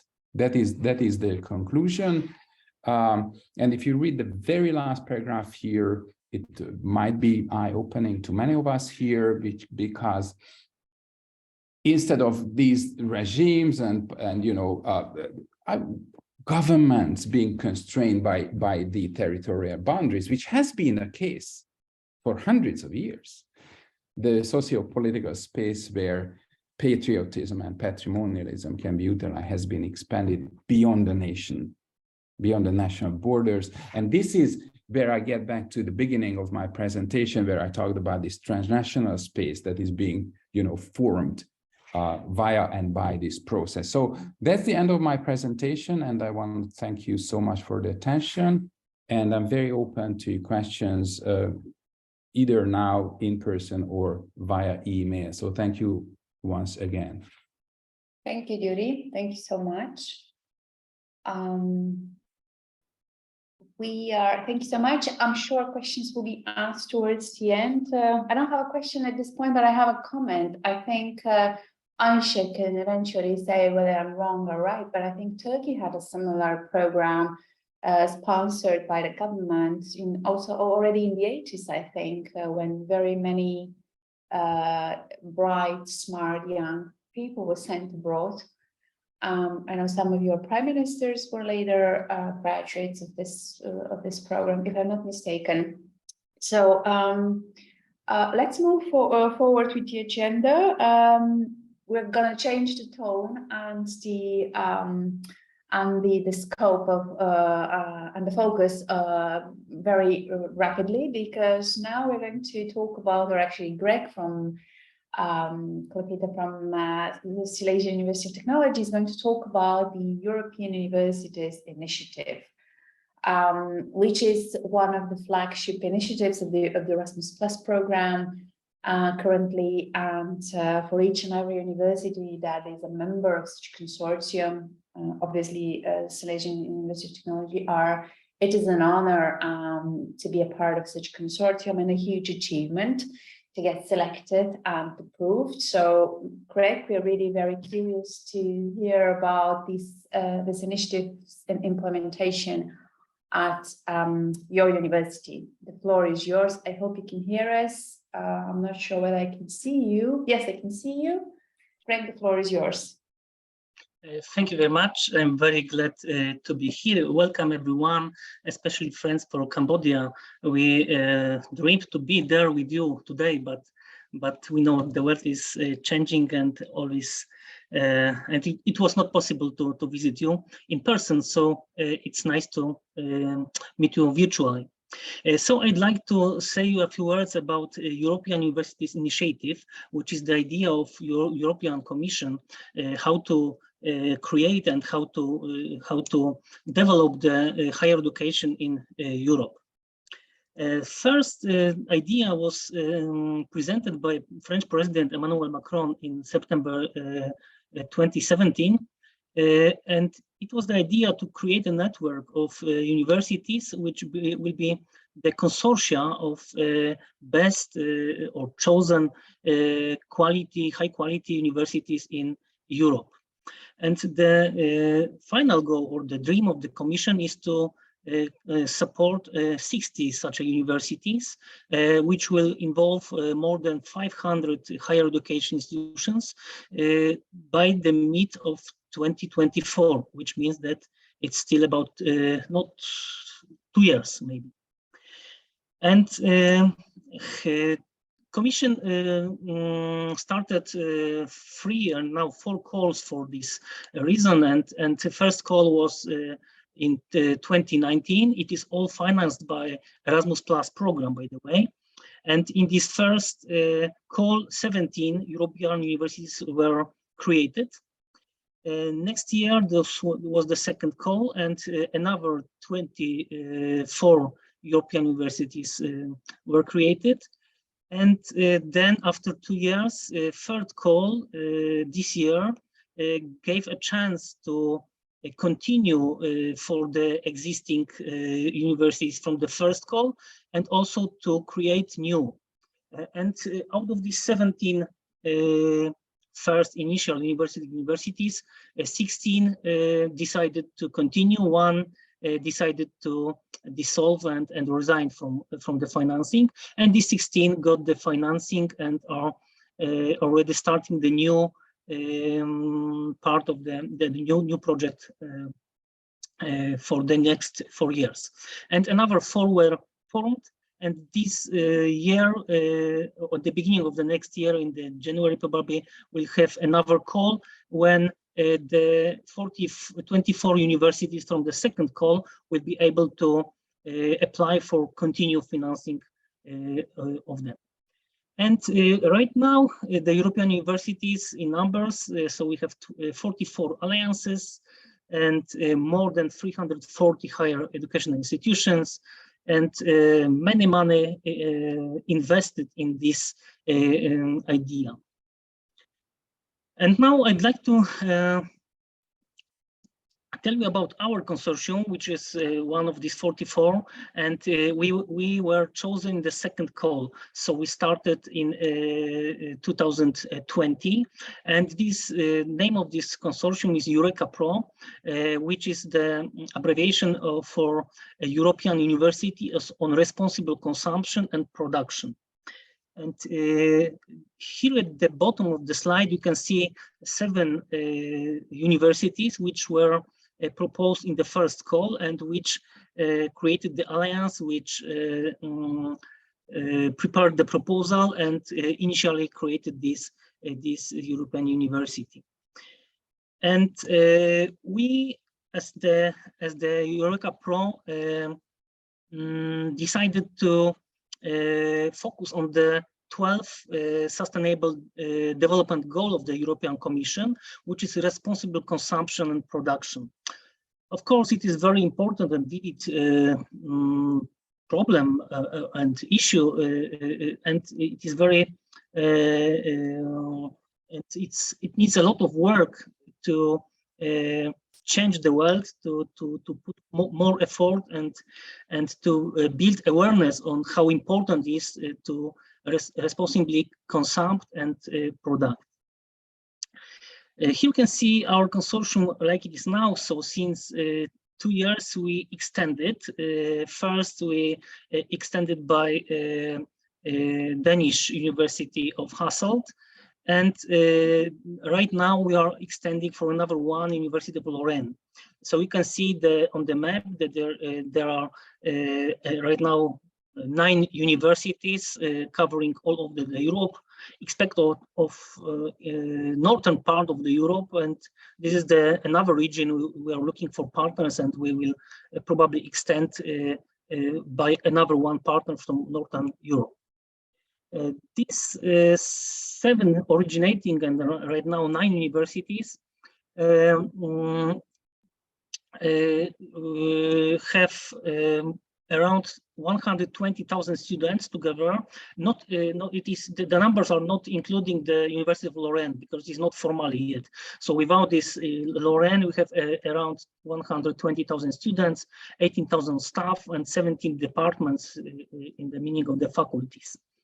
And we have also many associated partners from all over Europe, which are supporting and cooperating in the means of internships for students, for example, and there are also some non-governmental organizations. So there's a big support around this European university. And what is the vision of the university? First of all, to be the core hub of education. Education focus on this sustainable consumption, on responsible consumption, responsible production, on raw materials, and there is many fields around. Second one is to be a very big contributor to the research, focus on this Green Deal and circular economy, which is part of this sustainable consumption production. And also we want to play the role model for citizen engagement and the third mission of the university and the cooperation with social environment. And of course, to ensure the academic freedom and free mobility throughout the Europe. We are just at the end of the second year of performing the program, and the main goals and the main tasks which are in front, partly behind us and mostly in front of us, are focused on education, research, and innovation. Also third mission, transversal skills, government structure, and dissemination. And as comes to education, we already started to recruit candidates on the bachelor and master programs, focus on the responsible consumption and production. Here you can see that it is starting in October, so the studies are starting in October. It took about 2 years to develop the common curricula and agree all the details of the common education and didactic issues. And also we have already running PhD program activities. So PhD, so-called PhD journeys, where there are the scientific meetings of young scientists, and also the common PhD doctorates, dual leading of the doctoral candidates. As it comes to research, there is a first initial mapping of the Eureka Pro, and you can see on this map how complex is the responsible consumption and production and the circular economy. When we start from the exploration, mining, so raw materials, then we need to process them, then we have all the process of designing and design thinking, then production with all the scopes of thinking how the product will live, how it will, if it is necessary, and how to make it with accordance to the environment, and then the reuse of the product maybe, and all this cycle shows that we are continuously producing, using, reusing, and recycling materials and start processing and so on. So it is the so-called circular economy when we try to avoid wasting materials, wasting environment, and going to the clean technologies. And on this mapping, you can see many fields of science, and there are abbreviations of universities which are dealing with this. So you can treat this as an initial map of possible cooperation. If you are looking for cooperation with the Eureka Pro and its partners, this map can be very useful, because you can see who is dealing with which of the scopes. Another goal of the Eureka Pro is innovation, and here we have many activities focused on the boosting the innovation within our universities, and also within all the consortium. And the general idea is to make as many things together as we can. So instead of looking some external partners, of course we are open, and we don't decline that we need also external partners, but we started to map our common research and educational fields, and we started to prepare some things together. And here are some innovation and entrepreneurship activities. And shortly, that's all about that. And if you want to follow us and stay in touch, here you can see many places we are present in social media. There is a very nice Eureka Pro website. You are welcome to join us. You are welcome to contact us. You're welcome to cooperate with us as a consortium. Of course, also with each of the universities alone. So that's all from my side. If you have any questions, I'll be glad to answer them. Thank you very much. Thank you, Greg. Thank you so much. So universities focusing on circular economy, that's certainly a very innovative idea. And I suppose this was one of the, because these European universities projects are often sort of thematic networks, and I understand this is the focus of your network, responsible consumption and production and circular economy. Once again, congratulations for having been selected as a member of such consortium, or for having the consortium approved for funding. It's a huge achievement to begin with, and then indeed we would be happy to hear more about the project as it evolves. For now, again, we're going to change drastically the tone and the topic by going to Cambodia, flying over to Cambodia, and giving the floor to Raymond Zeb from Dewey International University to talk about intercultural awareness in Cambodia. So we're going back to Asia, where our project has its main target groups. And as it was mentioned earlier, we opened to Cambodia in the consortium pre-pandemic. So Ray, the floor is yours. We would like to hear more about the intercultural awareness, development, involvement since we've been there. I hope you can see us, you can hear us. Yeah, can you see me and hear me? Yes, very well. Your presentation as well. You may want to also go full screen. Where's full screen? Down right. I had it a minute ago. Or Control F, F5, sorry, F5. F5. If your computer is. Did that do anything? No, I just made it brighter. I had everybody else on full screen, but now the view thing is not there. Let's see if that's there. Show grid video. I can't believe this.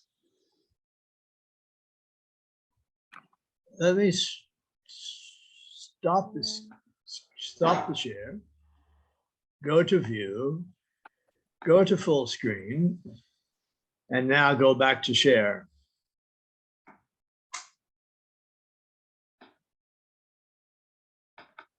How is that? No, it's not. No. Oh, wait.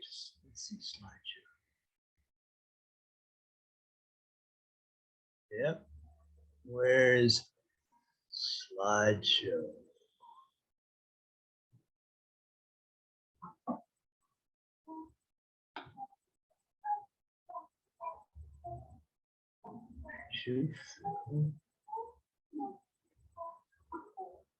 Well, since I don't see how to make a slideshow, I'll just carry on like this. If you can see Andy could help if you slide, wanna. that's enough. Yeah, you can proceed like this, or if you insist on the full screen, Andy from AP, I can share do your it from here presentation. because I've got your slides, so I can present them from here. You just tell me to click next, and I can then work through for you. All right. Okay. Well, this is a very, very simple and a single idea that comes to me when I go to these cultural fairs, cultural shows for students. Okay, okay, go to the next slide there, please. Can you do that? No, next slide there. Okay, so, okay, there we go. This word cliches. You go to a cultural fair, which we had in the Friends program. And these are students that want cultural information. But instead of useful information, we're given these cliches. For example, if you go to an Australian university, you shouldn't show them kangaroos. Right? If you go to America, you shouldn't show cowboys. You want to show real culture, things that the students would be interested in. Cambodia, the cliche, the icon of Cambodia is Angkor Wat. But students are going to see hundreds of pictures of Angkor Wat wherever they go. So you don't need to hit them over the head with Angkor Wat again. So go to the next slide and you'll see something interesting, I hope. No, can't do next slide. You see this even, no, oh. Can you go back? You skipped a slide, I guess. There. You even see Angkor Wat on the national flag, which you see there on your left. But in Cambodia, students arrive and they see not one, they see 3 flags, as you see there. And they say, what is that? Well, the middle flag is the Buddhist flag, religion, and the blue flag on the right is the flag for the king. So the national motto, nation, religion, king, and you always see those 3 flags. That's something that international students don't know. Let's go on. Can we go to the next slide? Beautiful Khmer dancing. But cultural shows always have a dance from your country, song from your country. Nice, but the students are going to see this. So you don't need to put this in a cultural show, as beautiful and elegant and graceful as it is. They're going to see that plenty of times anyway.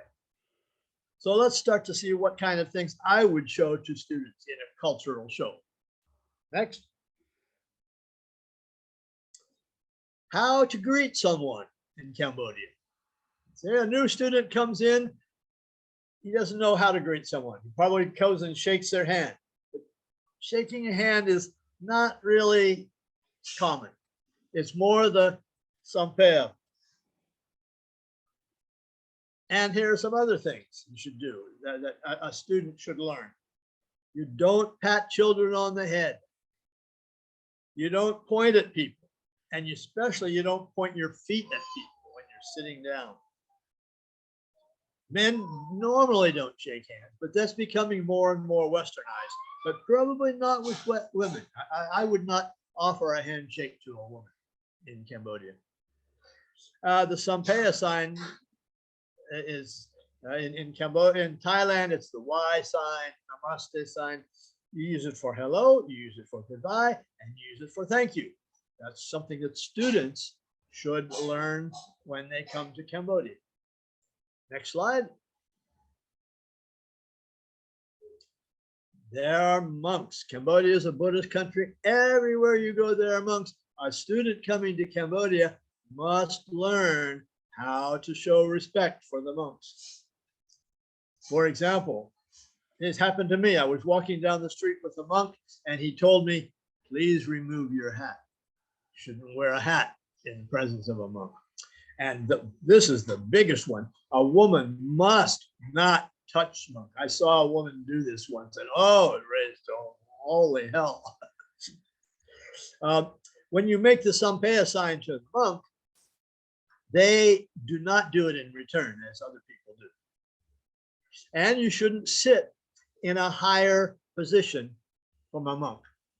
All things that incoming international students should learn. This is of interest to them. Let's go on to another slide.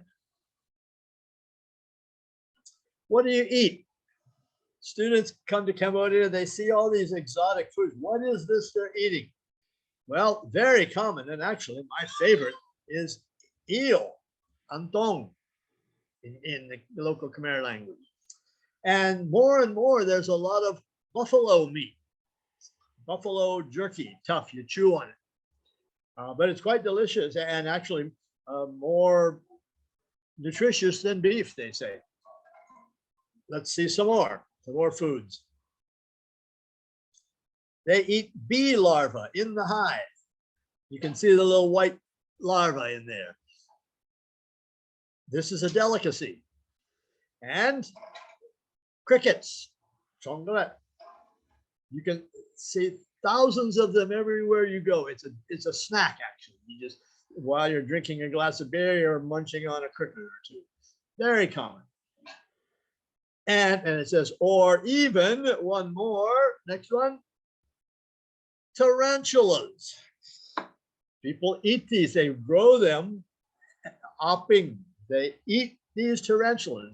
And you can see there's some spice, some red spice on that tarantula there in somebody's hand.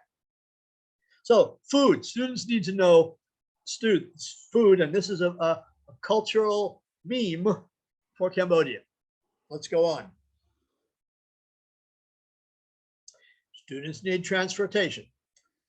Now, in a lot of Asian countries, you see these things, these tricycle things, and you call them a tuk-tuk.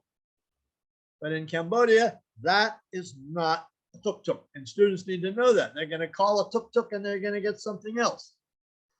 This thing is, we call a pasap, because that's the name of the company that has their, you call them up on your phone and they come and get you. It's very convenient here. But this is a pasap and not a tuk-tuk.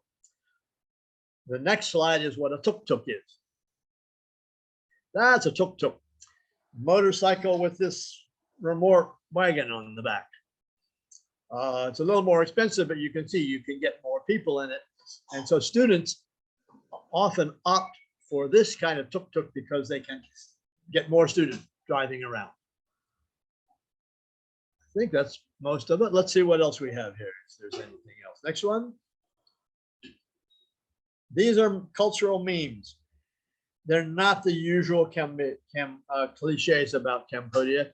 And so now I say, I throw it back to you in Bhutan.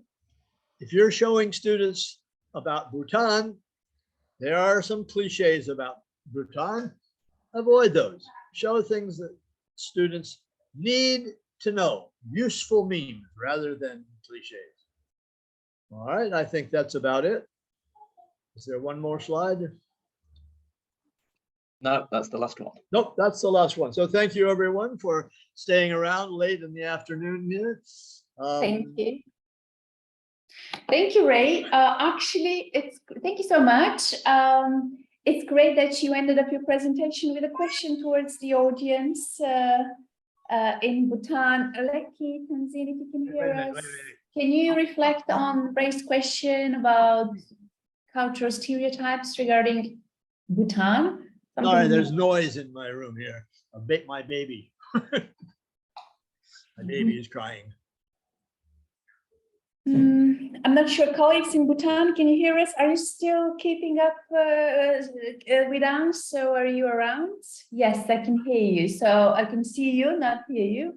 I was wondering if you want to reflect on Ray's question at the end, A, and B, whatever other questions colleagues in the audience have, we're happy to hear those and ask colleagues and partners online to answer.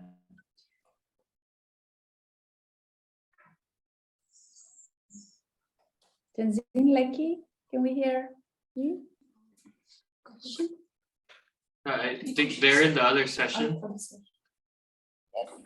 yeah, we have briefings. Of course, it starts from before they arrive on very long on history and culture of Bhutan. But then actually to address what you need to know to be here, it's a very direct kind of roundtable, informal chat with all the students over several topics on sort of the real day-to-day life in Bhutan.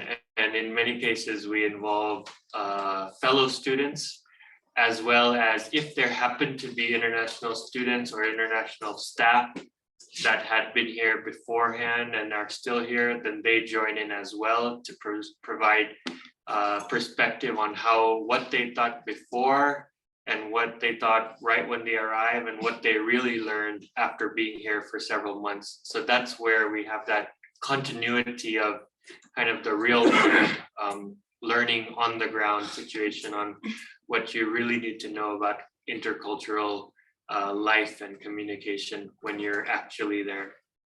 Thank you. Thank you very much. Do you have questions for our previous speakers? One question. Yes, please. Okay, so the question is to Mr. Raymond from Cambodia, because from today's presentation, I've seen that there are also religious perspective that is shown through his presentation. So I was interested or curious if the presence of religion actually helps in internationalization of their own university or the learnings. That's my question.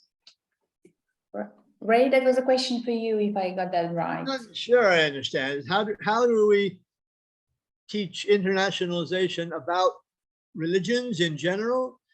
No, does this have impact on the in internationalization of the students' learning? Yes, I believe it does. A lot of our courses, history, for example, a history course, you need to know the history of Cambodia, which is mostly Buddhist, but also Christian ideology and Islamic, not ideology, iconography. If you see a picture of a cross, do you know what it means? If you see a picture of a crescent, do you know what it means? These are in many of our courses that students need to know about that. Not only that, students walk past the pagodas every day and there are pictures of Buddha and symbols. That's another thing that we try to teach them. We have a course, I've actually taught a course in Khmer studies, which is mostly what all these symbols and pictures and things mean. Does that answer your question? Yeah. I also like to open the floor for questions from the virtual audience. I obviously refer only to the colleagues in Bhutan, but in the first place, but of course, if there is a question online from any of the partners and attendees who virtually have managed to join us, go ahead.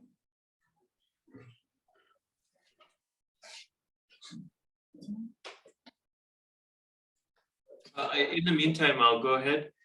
For Yes, of course. Yes, yeah. Mr. Georgi, I hope I said that right. Dr. Georgi. Yes. It's beautiful. Yes. That was a very nice presentation. Thank you very much. I'm sure it's a very complex topic, but would it be the case that we're kind of saying that Western liberal democracy goes hand in hand with international academic exchanges? Is that sort of what we're getting at? So when you have, like we had in the 1990s, the burgeoning of Western liberal democracies and the freedom index improving all over, then you got the increase in international academic exchanges, and then with a little bit of a backtrack on that, we got a decrease in international academic exchanges. Is that what we're getting at?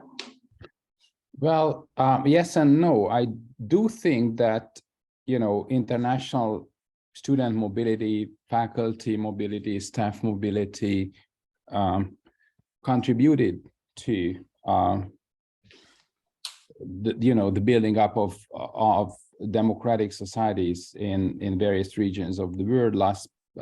Not least my own region. That's for sure.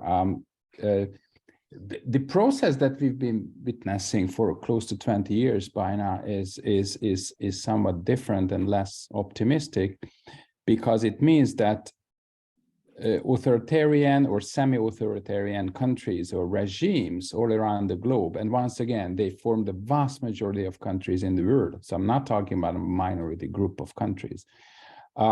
They can now, and they do use international student mobility to stabilize, their political power, to cement their political power, because they train a newer and newer generation of young, talented people that speak languages, that are experts in certain fields, and at the very same time, they are requested to be loyal to a given political regime.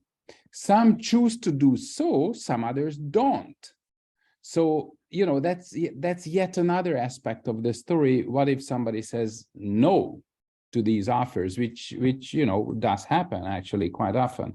But in a nutshell, this is what I can provide you as an answer. It's a new phenomenon, so we have to wait and see where it develops, so to speak. But it has certainly started in certain countries. Thank you. Thank you. We have a question from Vicky Vanmo in Bhutan. Vicky, go ahead. Unmute yourself for starters. Thank you. You may want to unmute yourself because we can't hear you. Thank you very much to all the speakers. I'm from the medical university, registered from the medical university. I would just like to ask any of the speakers, because I think many of you have had a lot of experience in this internationalization and also mobilization. Now, I was thinking like one of the most important things in internationalization and mobilization is also the recognition of credit transfers and the awards that are given by various institutions and countries. Because at the end of the day, I think all our students aspire is to be able to be accepted across the globe in institutions. And that is what we also hope that by internationalization, we may be able to achieve this. So I would just like to ask how successful the institutions or countries have been in this area in being able to translate this internationalization in the transfer of also academic credentials. Thank you very much. Anyone willing to take the question, to answer the question from our audience? Aisha, go ahead. Yes, thank you. Very good question. And it's a complicated issue, the academic recognition issue, especially in your field. Let me put it to you that way. It's easier if it's business studies, for example, but for professional degrees such as medicine or civil engineering or whatever, there are strong national regulations in many countries that either has some restrictions, some very long bureaucratic procedures for the recognition of the degrees taken in another country. So there are a couple of sort of developments that are interesting and important for all of us. Of course, the Lisbon Recognition Convention is ongoing, and so there's a worldwide effort to make at least the process of recognition of degrees achieved elsewhere more standardized, more transparent, and just easier. I think that's just the global framework, and I think, again, that's the trend, that this is going to be easier as we sort of go with these conventions. Secondly, of course, regional efforts are important. In Europe, I think what sets Europe apart in the global international education sector is that there was a very strong bureaucratic effort and a political sort of initiative behind that for recognition of degrees.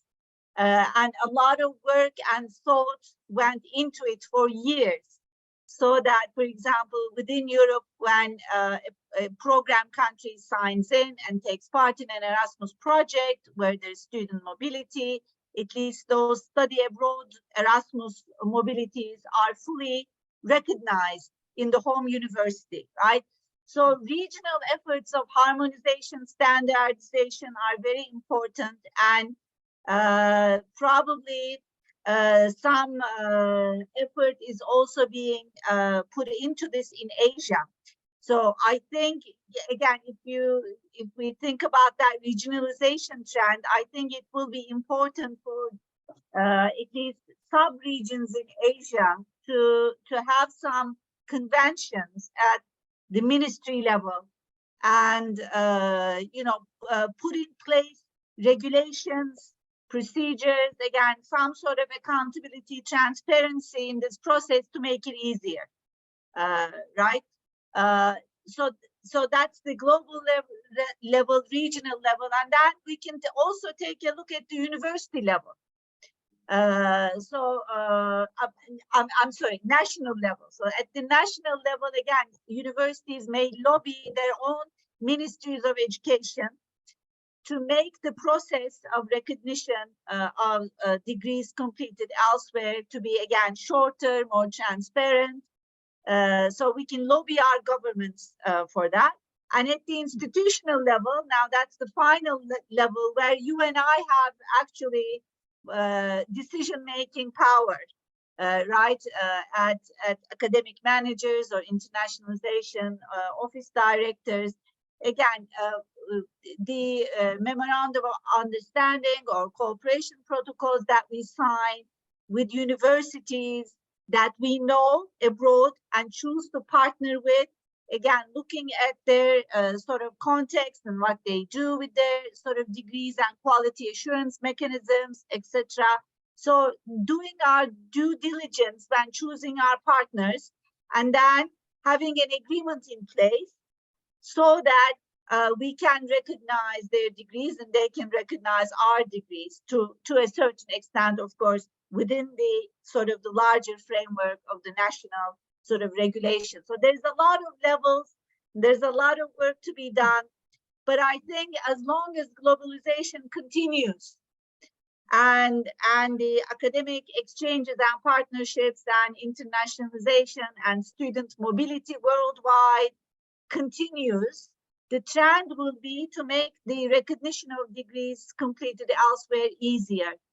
Starting with at least the study abroad periods, I think that's easier, but the recognition of a full degree, especially of a professional degree that, you know, has human health and life at stake. I mean, you are posing the, you know, like the most important question here, but I think the trend as we look to the future this is going to be more transparent and easier. Thank you. Thank you very much. If I may just follow up on the question of recognition in light of the Erasmus Plus program, actually, what we usually say to prospective Erasmus Plus students, outgoing students, is, one of the first sentences during presentations is always that, Erasmus is about recognition of periods abroad and of learning outcomes obtained. So some students tend to think that it's about the grant. Actually, the grant is just a tool to achieve recognition of skills and knowledge acquired abroad during the mobility.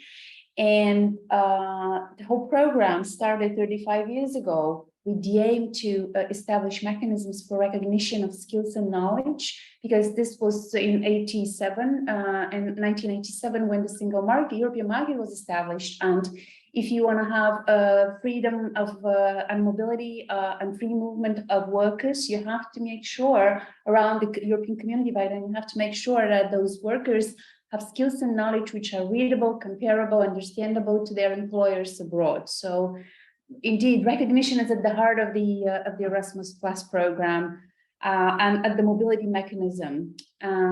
It's another question, of course, or another matter that in regulated professions is always much more difficult, like medicine and law and engineering, like rightly mentioned by Aisha. So any other questions from the audience? Face-to-face or virtual? Do I have a chance to ask a question? Okay, they can hear, right? Yes. Okay. Hello, I'm Funso Gelsen, and I think I'm the odd man out here with a different race and everything different from here. And I was actually mesmerized listening to all the speakers since afternoon, sorry. And the idea of internationalization seems to be still struggling around the definition of what it has to be qualified by calling as internationalization. And different speakers from different countries, I notice you have a different perspective in defining what it is all about, internationalization. And it just crossed my mind in Buddhism, especially the Himalayan Buddhist schools. There are many, many schools in Tibetan Buddhism, Himalayan Buddhism in particular. And in the 16th century to 7th century, there were some spiritual personalities who talked about non-sectarianism. And when they were actually talking about promoting the concept of non-sectarianism, I just see some kind of a relevance and similarities, the now modern age, like especially triggered by this COVID pandemic. You have been pushed so far to promote this home-based internationalization. So in a similar way, this kind of a spiritual issues were actually, it happened in the past, and some great spiritual personalities came out with the concept of non-sectarianism. And there were some different time spent in this, and then many, many schools came in defining what is non-sectarianism. And just the same case here in the definition of internationalization, I see it here. And particularly, one master became so popular, and he went on to receiving teachings from different schools of Buddhism, and he developed the concept of universal guru. So the universal guru is such that whoever comes from different walks of life, different walks of religion, background, whatever, he has the capacity to train them in a different way based on their, again, the needs of the students and disciples. But the thing is, he was qualified to do that. He was initiated into different systems and teachings, so much so that in particular in Vajrayana Buddhism, it says the student must receive initiation from the master directly. Then only he becomes qualified to be spreading the teachings to others. So he did that, and he went on to seeing some 200, 300 masters, and he became qualified, and he promoted that system. And hence, non-sectarianism in Tibetan sense or in Vajrayana concept means a universal guru. So why I want to draw my point here is, for example, if the concept of internationalization is brought here, and let's say one engineering, a Bhutanese engineer, let's say, Bhutanese engineer, he is actually capable of designing constructions and structures here in Bhutan. And if he gets his degree or qualification internationalized, would that be possible to be working in other countries? For example, in Bhutan, we never seen a ship. So in the internationalization of courses and curriculum, like if you teach us, the Bhutanese students, about how to build a ship and so on, how to navigate through the ocean and all, how does that actually fit in? So that is why, like, I still find that internationalization concept is very, very broad and has to really still, I see the brains of the international community are actually struggling to get into one set. And I'm just offering as some kind of an opinion that you might draw upon this concept of universal guru. Thank you. Thank you. Thank you so much. I'm wondering if any of the colleagues, the speakers, would like to add anything, because I just wanted to share for an instant a slide with you, with all of you. I hope you can see my screen. Speaking of definitions, we spoke earlier today with Professor Belen about definition of internationalization at home and how we took that and implemented it in the Friends project. And here is another definition of the larger process of internationalization, not only in a home, but in general in higher education. I'm not sure to what extent you would agree with that. Obviously, we don't have time now to initiate a debate, but that's one option and one definition, one attempt to put or describe this process as this very overreaching process at institutional and national, international levels in higher education, to describe those in a couple of words. To be honest, this is what we are here at Varna University of Management have taken and what we're using as a starting point in any of our internationalization activities. I'm going to stop sharing my screen now. I'm wondering if we can take another question, or we can slide. Actually, we're about to end with a more than 45 minutes delay, which means that interest was big, and I'd like to thank very much. The colleagues.